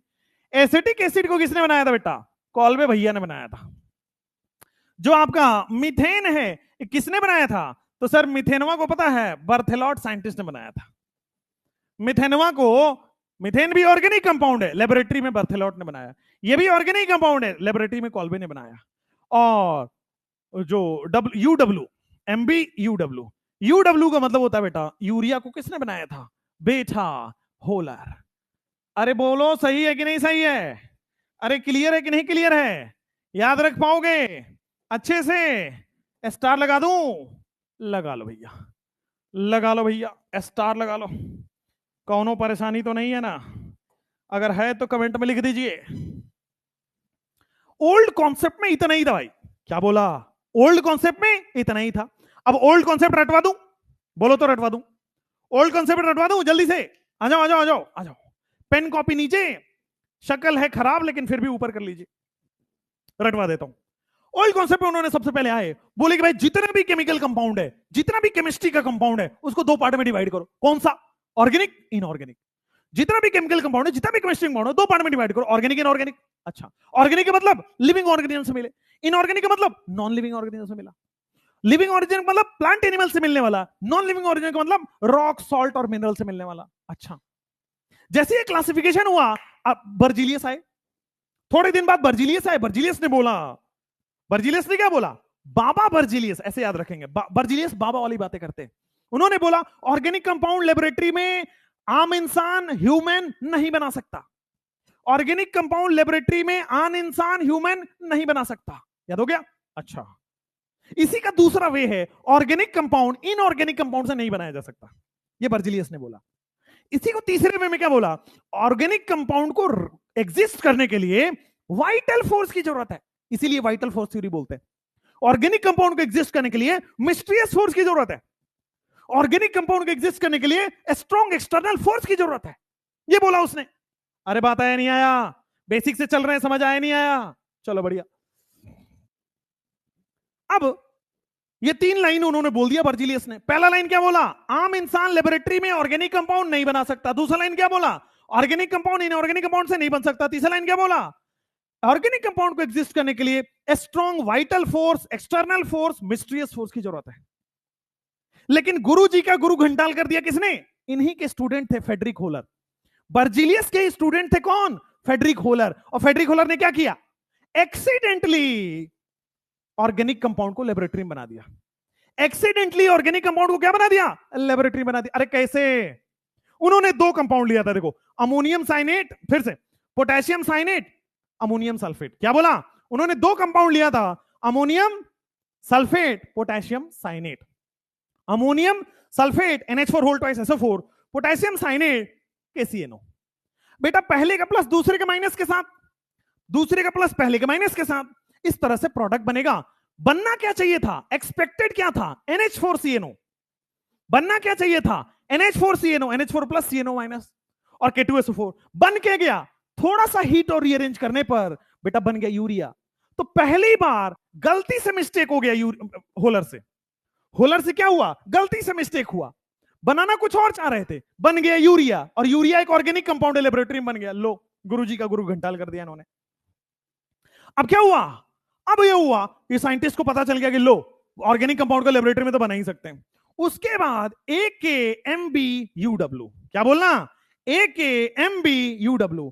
एसिटिक एसिड को कॉल्बे ने बनाया, मीथेन को बर्थेलॉट ने बनाया, यूडब्ल्यू का मतलब यूरिया को होलर ने बनाया। यही तीन साइंटिस्ट का नाम दिया, एनसीईआरटी में याद है। बेटा छप गया, बेटा छप गया कि नहीं, अरे छपा कि नहीं छपा, दिमाग में आ जाओ, छप गया है क्या। अरे अरे अरे अरे, मॉडर्न कॉन्सेप्ट, ओल्ड कॉन्सेप्ट खत्म रे, ओल्ड कॉन्सेप्ट खत्म रे। आया, मछली पानी में गई, समझ आया नहीं आया, ये ऑर्गेनिक की मछली दिमाग के पानी में गई नहीं है गई। अरे बर्थेलॉट बेटा, आइए, कई लोग कह रहे हैं बर्थेलॉट की स्पेलिंग गलत है। बेटा तुम्हारा ना 70 71 करेंगे, तुम चुपचाप से पढ़ लो, बात लॉर्ड क्या कह रहे हैं, नीट मंथन, नीट बॉयज ओनली, लाइक करो, गूगल सर्च करो। आ गए फिर से ये आ गए फिर से, ये लाइक करो बॉयज गर्ल्स वाले आ गए क्या? बेटे तुम ना कमेंट में रहते हो, हम यही है पटना में, गलती से तुम पता लग गया ना कि तुम इधर के ही हो, बेटा घर आ जाते हैं हम, दिक्कत यही है हमारी, घर आ जाते हैं, बड़ी मार मारेंगे, ध्यान रखना, उल्टा करके लटका देंगे। ये सब बदतमीजी नहीं है यहाँ पे, पढ़ा रहा हूं पढ़ लो, नहीं पढ़ाना है बताया करो, लेकिन भाई साहब पढ़ना तो पड़ेगा, क्योंकि दिमाग में छाप दूंगा ऑर्गेनिक, लेकिन पढ़ना आपको पड़ेगा। ये बदतमीजी नहीं चलेगी क्लास में, निकाल बाहर करूंगा, ये सब नहीं, दिमाग खराब हो जाता है मेरा ये सब देखता हूं तो। समझ में आया? ऑर्गेनिक की जिम्मेवारी मेरी, बट बाकी जिम्मेवारी आपकी है, प्रैक्टिस करने की जिम्मेवारी आपकी, कमेंट में अच्छे रखने की जिम्मेवारी आपकी, सब कुछ दिमाग में छाप दूंगा ऑर्गेनिक, ये मैं वादा करता हूं आपको। ठीक है, चलो पढ़े आगे। चलो, और नमूनों हमें देखने से पहले तुम इसको गायब किया करो, जो ये सब लिखे हैं कि सर बॉयज लाइक करें, गर्ल्स लाइक करें, ये वो करें। अरे तुम गधे आदमी, डॉक्टर बनो ना, तुम कंपाउंडर वाले काम कर रहे हो कि पर्चे काट रहे हो, लड़कियों का पर्चा अलग, फीमेल डॉक्टर अलग, मेल डॉक्टर का अलग पर्चा कटेगा, गजब आदमी हो। डॉक्टर बनो, इंजीनियर बनो, का ये सब कर रहे रहो, कंपाउंडर वाला काम। आओ जरा, मॉडर्न कॉन्सेप्ट में क्या कहा गया, ध्यान देना बड़े अच्छे से ध्यान देना। मॉडर्न कॉन्सेप्ट में कहा गया कि ऑर्गेनिक कंपाउंड जो है हाइड्रोकार्बन और उसका डेरिवेटिव है। भाई ओल्ड कॉन्सेप्ट फेल हो गया बहुत, मतलब ओल्ड कॉन्सेप्ट में इतना ही था कि ऑर्गेनिक कंपाउंड को लेबोरेटरी में बनाया जा सकता है, लेकिन कोई स्ट्रॉन्ग डेफिनेशन नहीं निकला, अभी भी कोई स्ट्रॉन्ग कंक्लूजन नहीं निकला। स्ट्रॉन्ग कंक्लूजन कहां से निकलेगा, ध्यान देना, स्ट्रॉन्ग कंक्लूजन निकलेगा ऑर्गेनिक कंपाउंड को, ध्यान से देखना क्या बोल रहा हूं मैं, ऑर्गेनिक कंपाउंड को मॉडर्न साइंटिस्ट ने बोला कि ऑर्गेनिक कंपाउंड या तो हाइड्रोकार्बन है या तो उसका डेरिवेटिव है। What is modern concept of organic chemistry? तो organic chemistry is the study of hydrocarbon and its derivative. ध्यान दीजिएगा, what is in according to modern concept, बेटा मॉडर्न कॉन्सेप्ट के हिसाब से, अकॉर्डिंग टू मॉडर्न कॉन्सेप्ट, ठीक है, organic chemistry is a study of, modern concept के हिसाब से क्या होगा, organic chemistry is a study of क्या, हाइड्रोकार्बन एंड इट्स डेरिवेटिव। बेटा मॉडर्न कॉन्सेप्ट के हिसाब से, मॉडर्न कॉन्सेप्ट के हिसाब से ऑर्गेनिक केमिस्ट्री क्या है, मॉडर्न कॉन्सेप्ट के हिसाब से ऑर्गेनिक केमिस्ट्री जो है, मॉडर्न कॉन्सेप्ट के हिसाब से ऑर्गेनिक केमिस्ट्री जो है वो है, अरे भैया ई का हुआ, मॉडर्न कॉन्सेप्ट के हिसाब से ऑर्गेनिक केमिस्ट्री जो है वो है हाइड्रोकार्बन और उसका डेरिवेटिव। हाइड्रोकार्बन क्या होता है बेटा, छापते हैं दिमाग में छापते हैं, आ जाओ। हाइड्रोकार्बन क्या होता है, हाइड्रो का मतलब होता है बेटा इसमें हाइड्रोजनवा, हाइड्रो का मतलब क्या होता है, हाइड्रोजनवा, और कार्बन का मतलब क्या होता है, हाइड्रो का मतलब हाइड्रोजन और कार्बन का मतलब कार्बनवा। हाइड्रोकार्बन का मतलब ऐसा कंपाउंड जो कार्बन और हाइड्रोजन से मिलकर बना है भाई। What is hydrocarbon, compound form by carbon and hydrogen, that's it. Carbon, hydrogen and carbon के कंपाउंड्स लिख दो, चलेगा? इतने हिंदी पढ़े लिखे हो, चलो भाई इतने पढ़े लिखे हो, हाइड्रोजन एंड कार्बन के कंपाउंड को हाइड्रोकार्बन बोल दिया। तो मॉडर्न कॉन्सेप्ट में मॉडर्न साइंटिस्ट ने बोला हाइड्रोकार्बन को ही तो ऑर्गेनिक केमिस्ट्री बोलेंगे। या हाइड्रोकार्बन का डेरिवेटिव का क्या मतलब, what do you mean by hydrocarbon derivative? Hydrocarbon derivative का मतलब कार्बन भी है, हाइड्रोजन भी है। ध्यान दीजिएगा, हाइड्रोकार्बन का मतलब हुआ कार्बन भी है, हाइड्रोजन भी है और उसका डेरिवेटिव भी है, मतलब कार्बन हाइड्रोजन के अलावा और भी एलिमेंट्स हैं। पढ़ लेना इस बार, दिमाग में छाप दूंगा ऑर्गेनिक, नहीं पढ़े ना खैर नहीं है, बता रहा हूं पहले ही।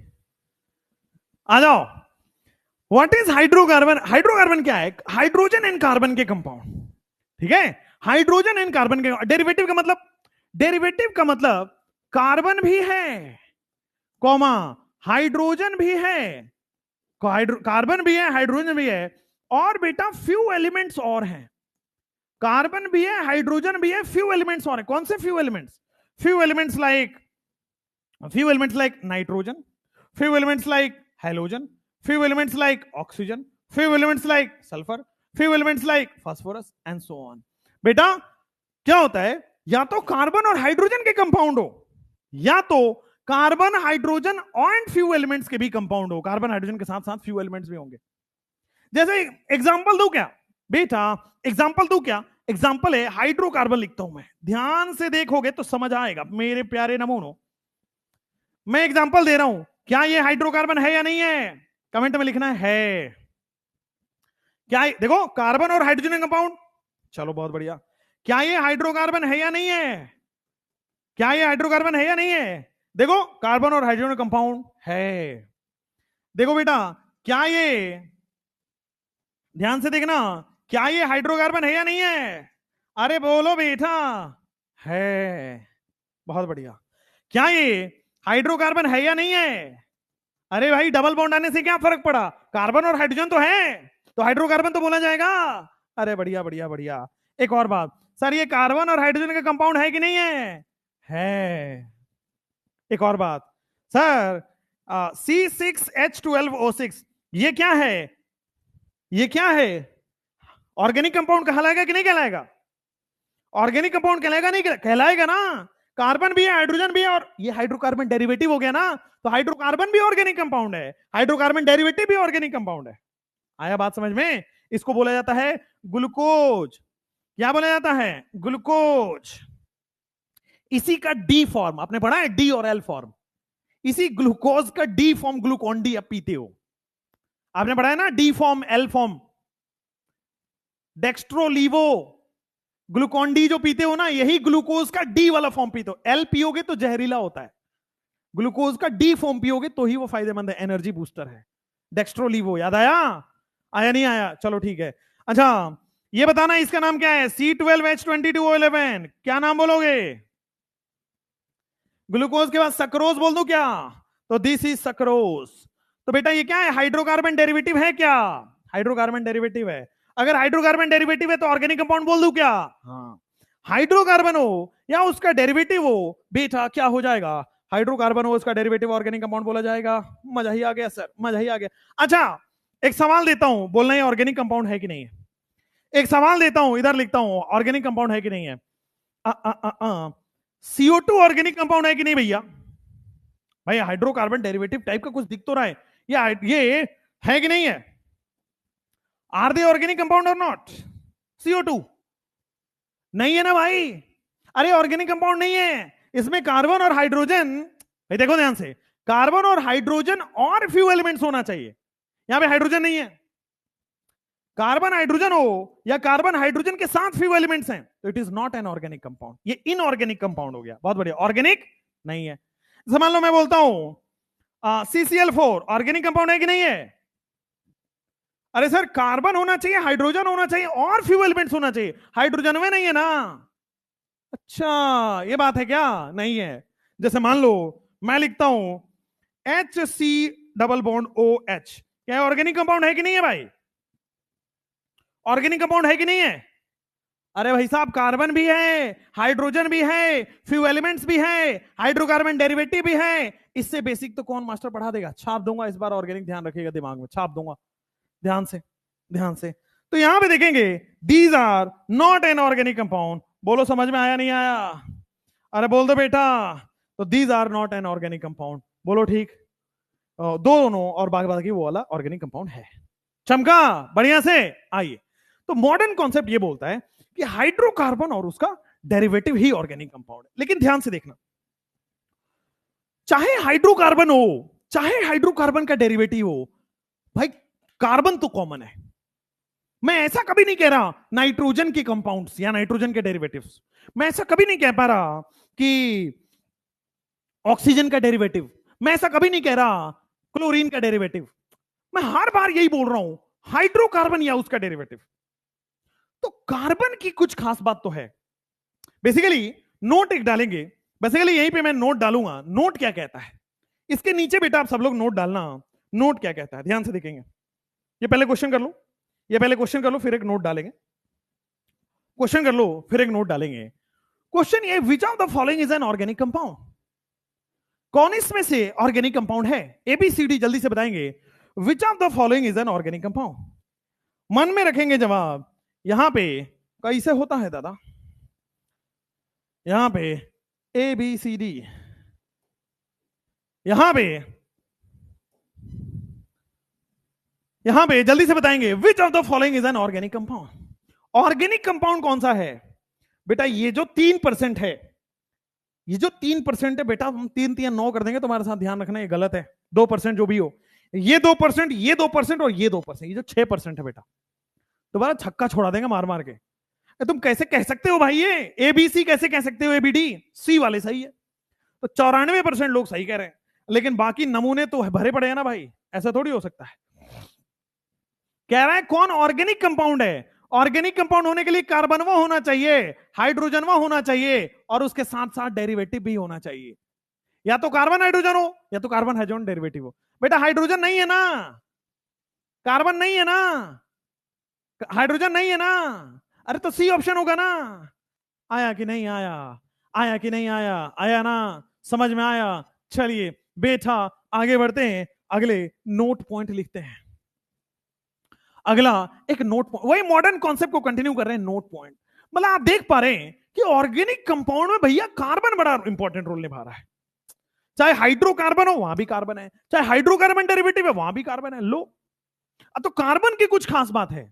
तो मॉडर्न कॉन्सेप्ट का नोट ये लिखना है कि organic chemistry, in modern concept organic chemistry is the study of carbon. Note क्या लिखना है कि in modern concept organic chemistry is the study of carbon. Modern concept में, in modern concept organic chemistry is the study of carbon. Modern concept में organic chemistry जो है is the study of कार्बनवा जी, इज द स्टडी ऑफ कार्बनवा है भाई। अरे बतवा समझ में आ रहा है कि नहीं आ रहा है? तो सर मॉडर्न कॉन्सेप्ट में ऑर्गेनिक केमिस्ट्री क्या है? स्टडी ऑफ कार्बन है। तो इसका मतलब कार्बन में कुछ खास बात है भाई, ध्यान देना। इसका मतलब सर ऐसी बात है, इस कार्बन में कुछ खास बात है। क्यों? पूरा का पूरा एक सब्जेक्ट खाली कार्बन पर डिपेंड कर रहा है, इसका मतलब कार्बन की कुछ खास बात है। कौन सी खास बात है? आइए अब लिखेंगे कैरेक्टरिस्टिक ऑफ कार्बन। अब लिखेंगे बेटा यहां पे कैरेक्टरिस्टिक, कार्बन की स्टडी है, तो ऐसा क्या खास है इस कार्बन में? ऐसा क्या खास है बच्चों इस कार्बन में जो पूरा का पूरा एक सब्जेक्ट बना दिया इसने? भाई ध्यान दीजिए, कुछ तो खास बात है, यूं ही कोई बेवफा नहीं होता, कुछ तो मजबूरियां रही होंगी भाई, कुछ तो इस कार्बन ने दिया होगा, किया होगा, लिया होगा, जो भी किया होगा, है ना? तो कार्बन की सबसे, क्यों नहीं नाइट्रोजन बोला मैंने, क्यों नहीं फास्फोरस लिखा, क्यों नहीं ऑक्सीजन लिखा, क्यों नहीं हेलोजन लिखा? कार्बन की खास बात है कि कार्बन मैक्सिमम 4 बॉन्ड तक बना सकता है, मैक्सिमम 4 कोवलेंट बॉन्ड बना रहा है। नाइट्रोजन मैक्सिमम 3 ही कोवलेंट बॉन्ड बनाएगा, चौथा कोऑर्डिनेट हो जाता है। ऑक्सीजन मैक्सिमम 2 कोवलेंट बॉन्ड बनाता है। हेलोजन मैक्सिमम 1 कोवलेंट बॉन्ड बना रहा है। सेकेंड पीरियड की बात कर रहा हूं, सेकेंड पीरियड की बात कर रहा हूं। तो कार्बन की सबसे खास बात है कि कार्बन टेट्रावैलेंसी शो करता है। कार्बन क्या शो करता है बेटा? पहली कैरेक्टरिस्टिक, पहला खास बात है कार्बन शोज टेट्रावैलेंसी। मतलब कार्बन सेकेंड पीरियड में मैक्सिमम 4 बॉन्ड बनाता है। सेकेंड पीरियड में बोरोन की बात करो 3 बॉन्ड बनाएगा, कार्बन 4 बॉन्ड बनाएगा, नाइट्रोजन 3 कोवलेंट बॉन्ड बनाएगा, ऑक्सीजन 2 कोवलेंट बॉन्ड बनाएगा, हेलोजन 1 कोवलेंट बॉन्ड बनाएगा। ठीक बात है? तो टेट्रावैलेंसी में लिखना है कि सेकेंड पीरियड की अगर मैं बात करता हूं, in second period carbon forms maximum 4 bond, carbon forms maximum 4 covalent bond in tetravalency. In second period carbon forms maximum 4 covalent bond. बेटा 4 कोवलेंट बॉन्ड बनाता है कौन? ये कार्बनवा जो है ये 4 कोवलेंट बॉन्ड बना रहा है। In second period carbon forms maximum 4 covalent bond. ये खास बात है, इस वजह से कार्बन जो है पूरा का पूरा ऑर्गेनिक कंपाउंड बनाता है। जैसे ध्यान दीजिए, कार्बन का कॉन्फ़िगरेशन लिख रहा हूं मैं। कार्बन का एटॉमिक नंबर होता है 6, ठीक बात है। कार्बन का एटॉमिक नंबर 6 है, तो मैं क्या लिखूंगा? 1s2 2s2 2p2 लिखूंगा कि नहीं लिखूंगा? सब लोग ध्यान से देखेंगे, अच्छी बात है। अब देखो, हमेशा जब भी बॉन्डिंग बनाना हो तो उसमें आउटर ऑर्बिटल पार्टिसिपेट करता है। हमेशा जब भी बॉन्डिंग बनाना हो आउटर ऑर्बिटल पार्टिसिपेट करता है। तो ध्यान दीजिए 2s2 में ऐसा होगा, 2s2 ऐसा होगा, और 2p2 की बात करोगे तो ऐसा होगा। हमेशा 2s2 में ऐसा होगा, 2p2 में ऐसा होगा। लेकिन ग्राउंड स्टेट में तो 2 ही अनपेयर्ड है, यानी कि 2 ही बॉन्ड बनेगा। भाई कार्बन के ग्राउंड स्टेट की बात किया, कार्बन की ग्राउंड स्टेट में तो 2 ही बॉन्ड बन रहा है। मतलब कहीं ना कहीं कुछ अलग बात है। कार्बन टेट्रावैलेंसी शो करता है लेकिन एक्साइटेड स्टेट में। ध्यान दीजिएगा प्यारे बच्चों, कार्बन क्या करता है? एक्साइटेड स्टेट में टेट्रावैलेंसी शो करता है। कार्बन एक्साइटेड स्टेट का मतलब स्टार से डिनोट करते हैं। स्टार का मतलब एक्साइटेड स्टेट। एक्साइटेड स्टेट का मतलब होता है जो ये पेयर्ड इलेक्ट्रॉन है उसको एक्साइट करके आगे की तरफ ऑर्बिटल में ले जाओ। देखो ये 2s का ऑर्बिटल, 2s का इलेक्ट्रॉन एक्साइट करके मैं वहां ले गया। तो अगर मैं कार्बन के एक्साइटेड स्टेट की बात कर रहा हूं, क्या कर रहा हूं? कार्बन के एक्साइटेड स्टेट की बात कर रहा हूं, कितने बॉन्ड बनेगा? 4 बॉन्ड। तो क्या यहां से पता चल गया कि कार्बन क्या बना रहा है? टेट्रावैलेंट। टेट्रावैलेंसी बोलो, टेट्रावैलेंट बोलो, एक ही बात है। समझ में आया? यस, बिल्कुल सही बात है। तो कह रहा है कि ऑर्गेनिक केमिस्ट्री जो है 99.99%, या बोल दो पूरा का पूरा ऑर्गेनिक कंपाउंड कार्बन से बन रहा है। क्यों? क्योंकि कार्बन में कुछ खास बात है। कितनी खास बात है? तो बेटा कार्बन की 4 खास बात है। कार्बन में 4 कैरेक्टरिस्टिक है। कौन कौन से कैरेक्टरिस्टिक है? पहला कैरेक्टरिस्टिक पढ़ा कि सेकेंड पीरियड के अंदर कार्बन ही एक ऐसा एलिमेंट है जिसमें सबसे ज्यादा बॉन्ड बनते हैं, सबसे ज्यादा कोवलेंट बॉन्ड बनते हैं। कार्बन ही एक ऐसा एलिमेंट है जिसमें सबसे ज्यादा कोवलेंट बॉन्ड बनते हैं। बोलो ठीक, बोलो जल्दी से, थप्पड़ मारूंगा यहीं से, जल्दी बोलो। एक्साइटेड स्टेट में 4 बॉन्ड बनाता है कार्बन। नाइट्रोजन मैक्सिमम 3 बनाएगा कोवलेंट, ऑक्सीजन 2 बनाएगा कोवलेंट, हाइड्रोजन 1 बॉन्ड बनाएगा कोवलेंट। ठीक है, पीछे चला जाऊं? चलो भाई, अब आ जाओ। टेट्रावैलेंसी के बाद कार्बन जो है सेकंड उसमें लिखते हैं कि सर ये 4 बॉन्ड बना रहा है। कार्बन जब 4 बॉन्ड बनाता है, अब कार्बन जब बॉन्ड बनाएगा तो कोई ना कोई ज्योमेट्री आएगी, कोई ना कोई स्ट्रक्चर बनेगा। मानते हो इस बात को? कार्बन जब 4 बॉन्ड बनाएगा तो कोई ना कोई ज्योमेट्री आएगी, कोई ना कोई शेप आएगा, कोई ना कोई स्ट्रक्चर आएगा। तो कार्बनवा जब 4 बॉन्ड बनाता है ना, तो जो ज्योमेट्री आता है वो सिमेट्रिकल ज्योमेट्री आता है। कार्बन जब 4 बॉन्ड बनाता है तो कोई ना कोई ज्योमेट्री या स्ट्रक्चर आएगा, और वो ज्योमेट्री या स्ट्रक्चर जो होता है वो सिमेट्रिकल होता है। जबकि नाइट्रोजन सिमेट्रिकल नहीं बना पाएगा, ऑक्सीजन सिमेट्रिकल ज्योमेट्री नहीं बना पा रहा, हाइड्रोजन नहीं बना पा रहा, बोरोन नहीं बना पा रहा। तो देखिए कार्बन जो है, कार्बन की दूसरी खास बात है कि सिमेट्रिकल टेट्राहेड्रल ज्योमेट्री बनाता है। कार्बन की दूसरी खास बात है कि कार्बन जो है 4 बॉन्ड तो बनाता है बट सिमेट्रिकल टेट्राहेड्रल ज्योमेट्री बनाता है। कार्बन 4 बॉन्ड तो बनाता है बट सिमेट्रिकल टेट्राहेड्रल ज्योमेट्री बनाता है। अब ध्यान दीजिएगा, सिमेट्रिकल टेट्राहेड्रल ज्योमेट्री क्या होता है? कार्बन बच्चों जब 4 बॉन्ड बनाता है तो सिमेट्रिकल टेट्राहेड्रल कार्बन फॉर्म्स अच्छा, सिमेट्रिकल स्ट्रक्चर जो होते हैं वो स्टेबल होते हैं। Carbon forms stable symmetrical geometry. Carbon forms stable symmetrical geometry. Carbon जो है बच्चों वो स्टेबल सिमेट्रिकल ज्योमेट्री बनाता है। बोलो क्लियर है कि नहीं क्लियर है? कार्बन जो है वो स्टेबल सिमेट्रिकल ज्योमेट्री बनाता है। अच्छा, सिमेट्रिकल ज्योमेट्री जितने भी होते हैं स्टेबल होते हैं। तो देखो कार्बन कैसे सिमेट्रिकल ज्योमेट्री बना रहा है, थोड़ा सा आपको गौर फरमाना पड़ेगा। मैं टेट्राहेड्रल बना रहा हूं, ध्यान से 3D पिक्चर बना रहा हूं, प्लीज अमेजिंगली देखना, प्लीज बेटा प्लीज इधर आइए। क्या हो रहा है, क्या हो रहा है? ये टेट्राहेड्रल ज्योमेट्री है। आपके घर वर में शादी उदी होती है या हुई है? या किसी शादियों में जाते हो कि नहीं जाते हो, या इनवाइट ही नहीं करते कि यार इस शैतान को कौन बुलाए? ऐसा ही है क्या? घर में जब शादी वादी होती है तो बेटा कैमरामैन को बुलाया जाता है, वीडियोग्राफर कि वीडियो करिए, है ना? वीडियो। अच्छा, आप सोचते हो कभी कि शादी में वीडियोग्राफी क्यों किया जाता है?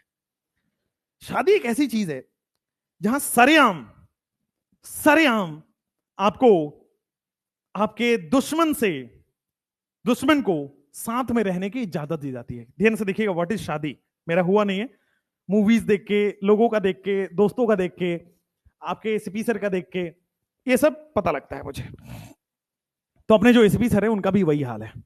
उनका तो बाल विवाह हुआ था 16, 17 साल, 18 साल में। जैसे ही कॉलेज से आए, भाई घर वालों ने सोचा कि यार एक कांडी आदमी है, जल्दी से शादी कर दो इसकी।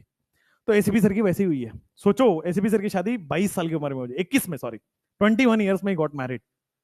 और आपको फिजिक्स पढ़ा रहे हैं क्या? ठीक है छोड़ो हटाओ, नहीं बोलता हूं मैं कुछ उनको, ठीक ना? सोचो जरा। ऐसे हाँ, एसीपी आंटी जो है आपकी आंटी है, मेरी नहीं है भाई, मेरे दोस्त है वो। तो जो एसीपी सर हैं उनकी 21 साल में शादी हो गई। शादी क्या है?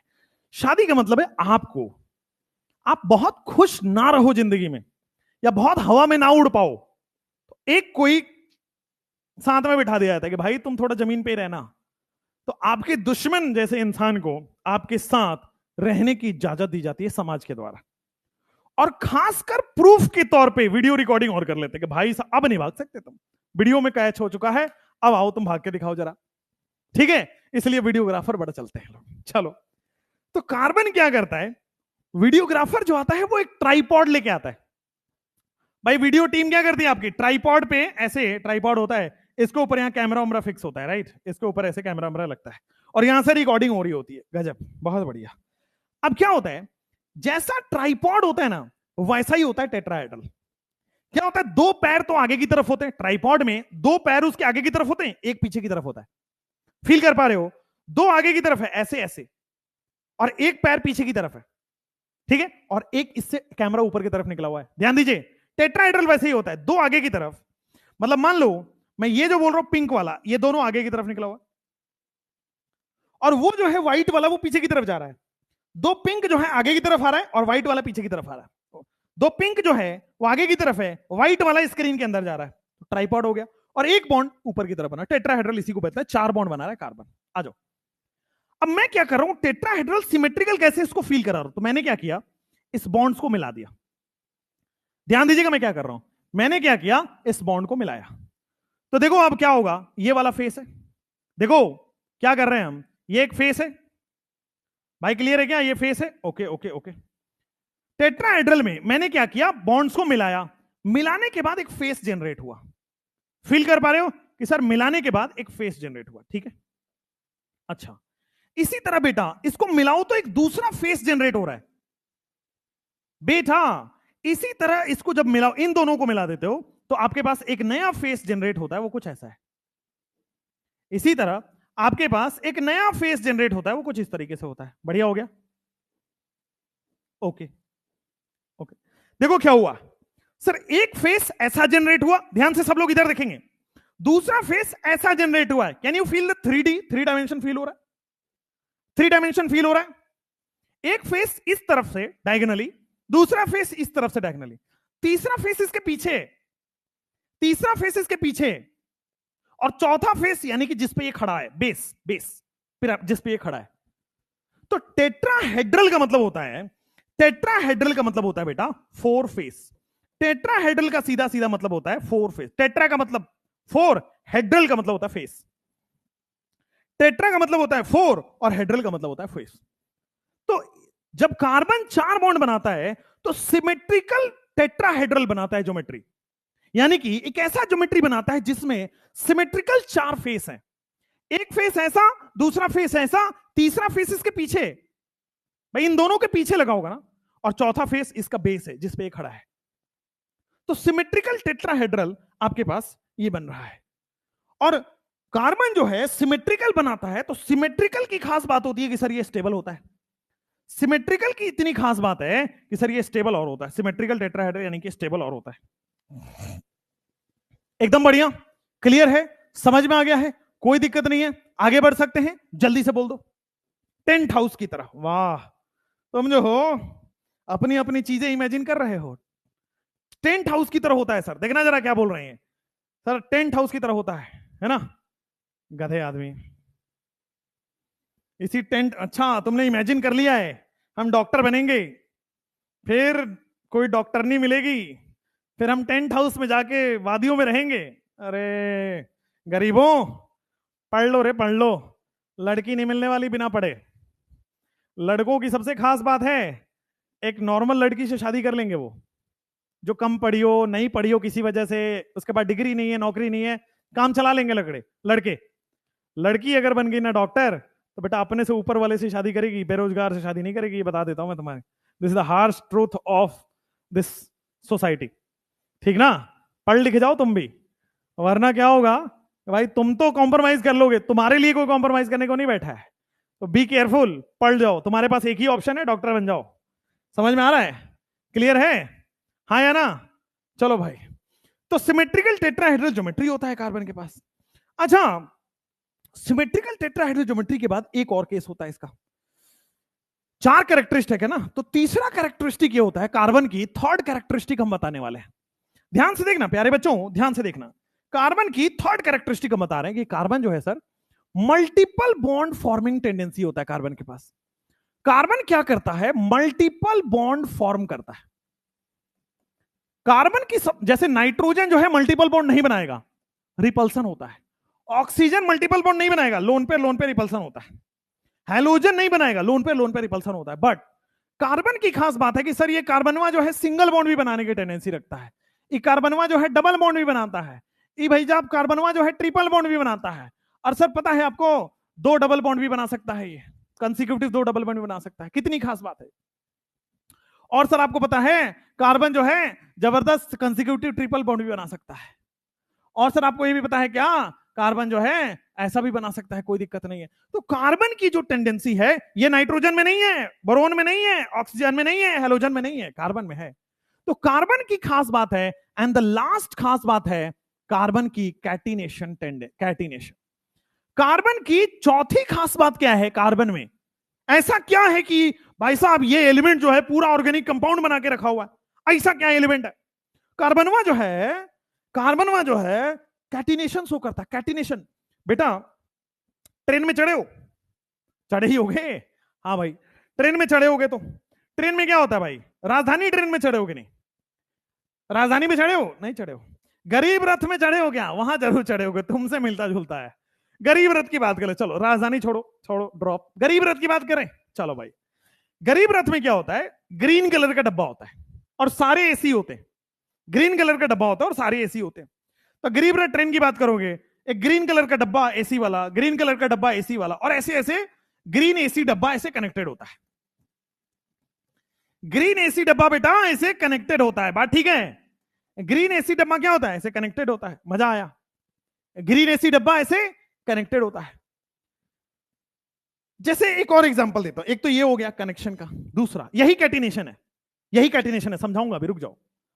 अब जैसे मान लो आपने वर्ल्ड इन्वायरमेंट डे पे आपने सुना होगा कि लोगों ने वर्ल्ड इन्वायरमेंट डे मनाया by forming a human chain.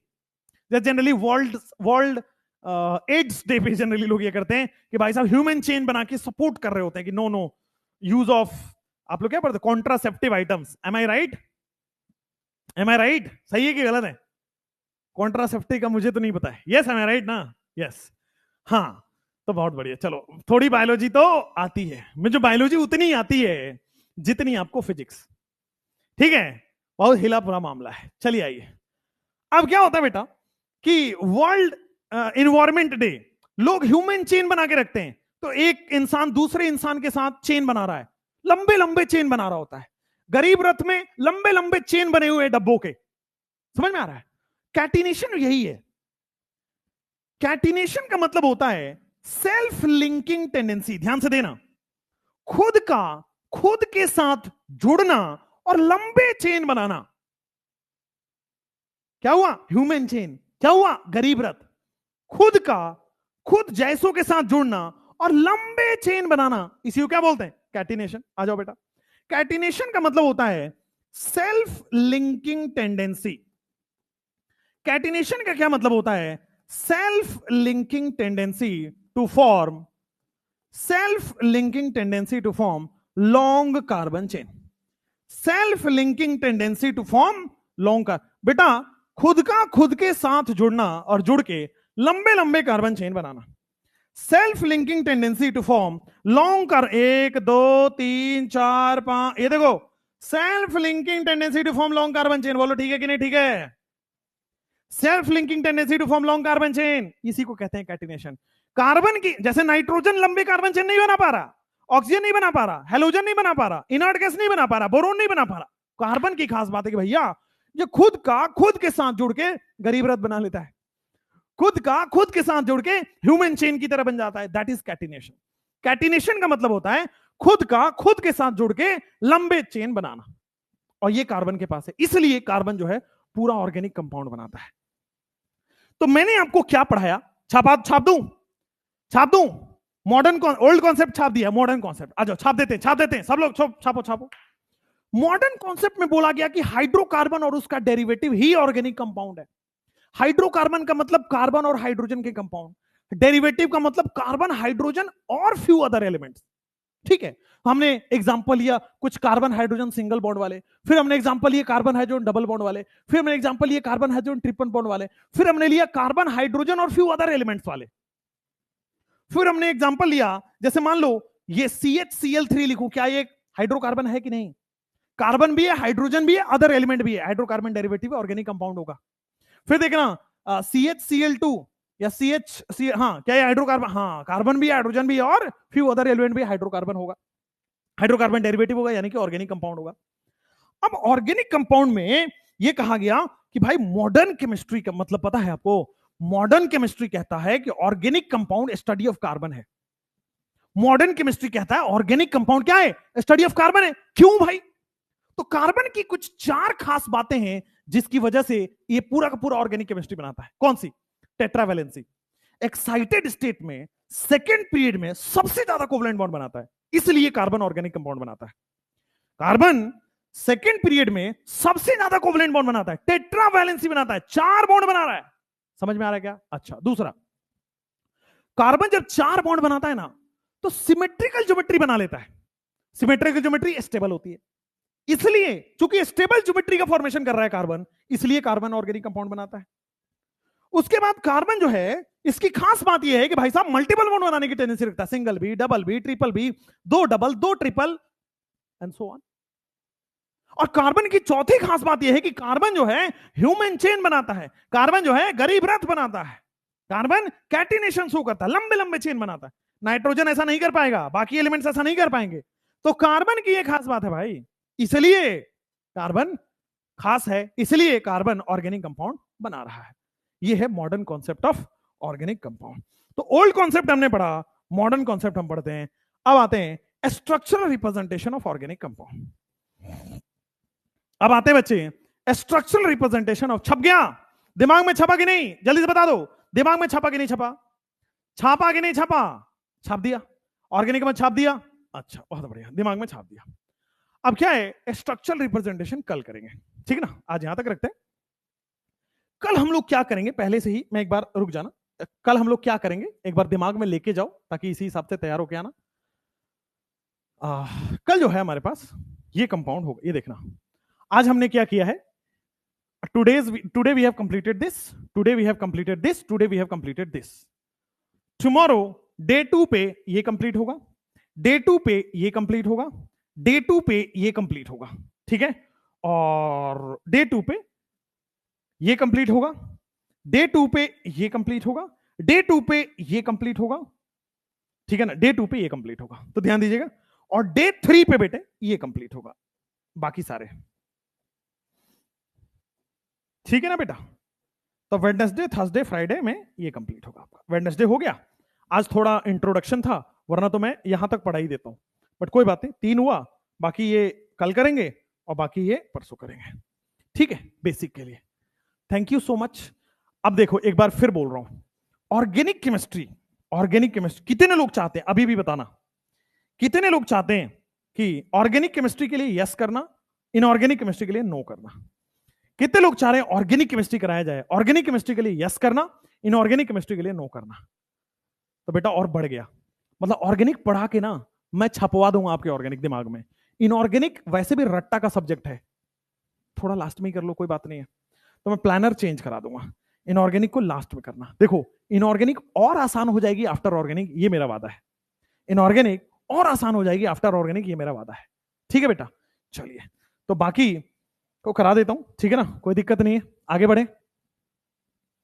चलिए, thank you so much, thank you so much for joining, thank you so much for watching. If you like the session do rate it, ठीक है? अगर आप चाहते हो मुझसे पढ़ना तो आप रेटिंग देना और सपोर्ट करना, प्यार दिखाना। हमारी टेक टीम भी बहुत मेहनत कर रही है, हमारी वेदांतु की कंटेंट टीम बहुत मेहनत कर रही है, वेदांतु के पूरे लोग लगे हुए हैं आपकी क्लासेस देने के लिए। हम तो आपके सामने मिल लेते हैं, आपके कमेंट पढ़ लेते हैं, बट उनको कैसे पता चलेगा? When you rate the class, when you rate the platform, when you rate the content, तो जब आप रेटिंग करते हो तो उनको आइडिया लगता है कि अच्छा बच्चे पसंद कर रहे हैं, तो वो 4 और अच्छे काम कर देंगे आपके लिए, ठीक है? तो always appreciate the things, good things जो समाज में चल रही हैं उसको अप्रिशिएट करना चाहिए। जो अच्छी चीज नहीं चल रही है उतना ही कड़े से उसका विरोध भी करना चाहिए। ठीक है, डेमोक्रेटिक प्लेटफॉर्म है, डेमोक्रेटिक आप लोग हो, डेमोक्रेटिक मैं हूं। खुल के आप अपनी बातें रखिए, खुल के हम आपसे पढ़ेंगे। Thank you so much. If you want कि सर नहीं नहीं नहीं, हाँ इनऑर्गेनिक की जगह ऑर्गेनिक करा दो, ऑर्गेनिक की जगह ये करा दो वो करा दो, तो हाँ हम लोग टेलीग्राम पे अवेलेबल हैं। टेलीग्राम पे मैं आपको बताते रहता हूँ आपके उसमें, और आपके टेलीग्राम के मंथन वाले ग्रुप में मैं आके आपको अपडेट देता रहूंगा, आपसे बातें करता रहूंगा, आपको बार बार डीपीपीज वगैरह शेयर करूंगा। डीपीपी वगैरह 2 लेक्चर के बाद अच्छे से आपको फ्लो में आने लगेगी, थोड़ा पहले बेसिक्स कुछ कवर हो जाए। ठीक है बच्चों, थैंक यू। आज की क्लास यहीं तक समय समाप्त हुई। मिलते हैं आपसे बच्चों अगली क्लास में। जय हिंद, अपना ख्याल रखिए, टाटा बाय बाय।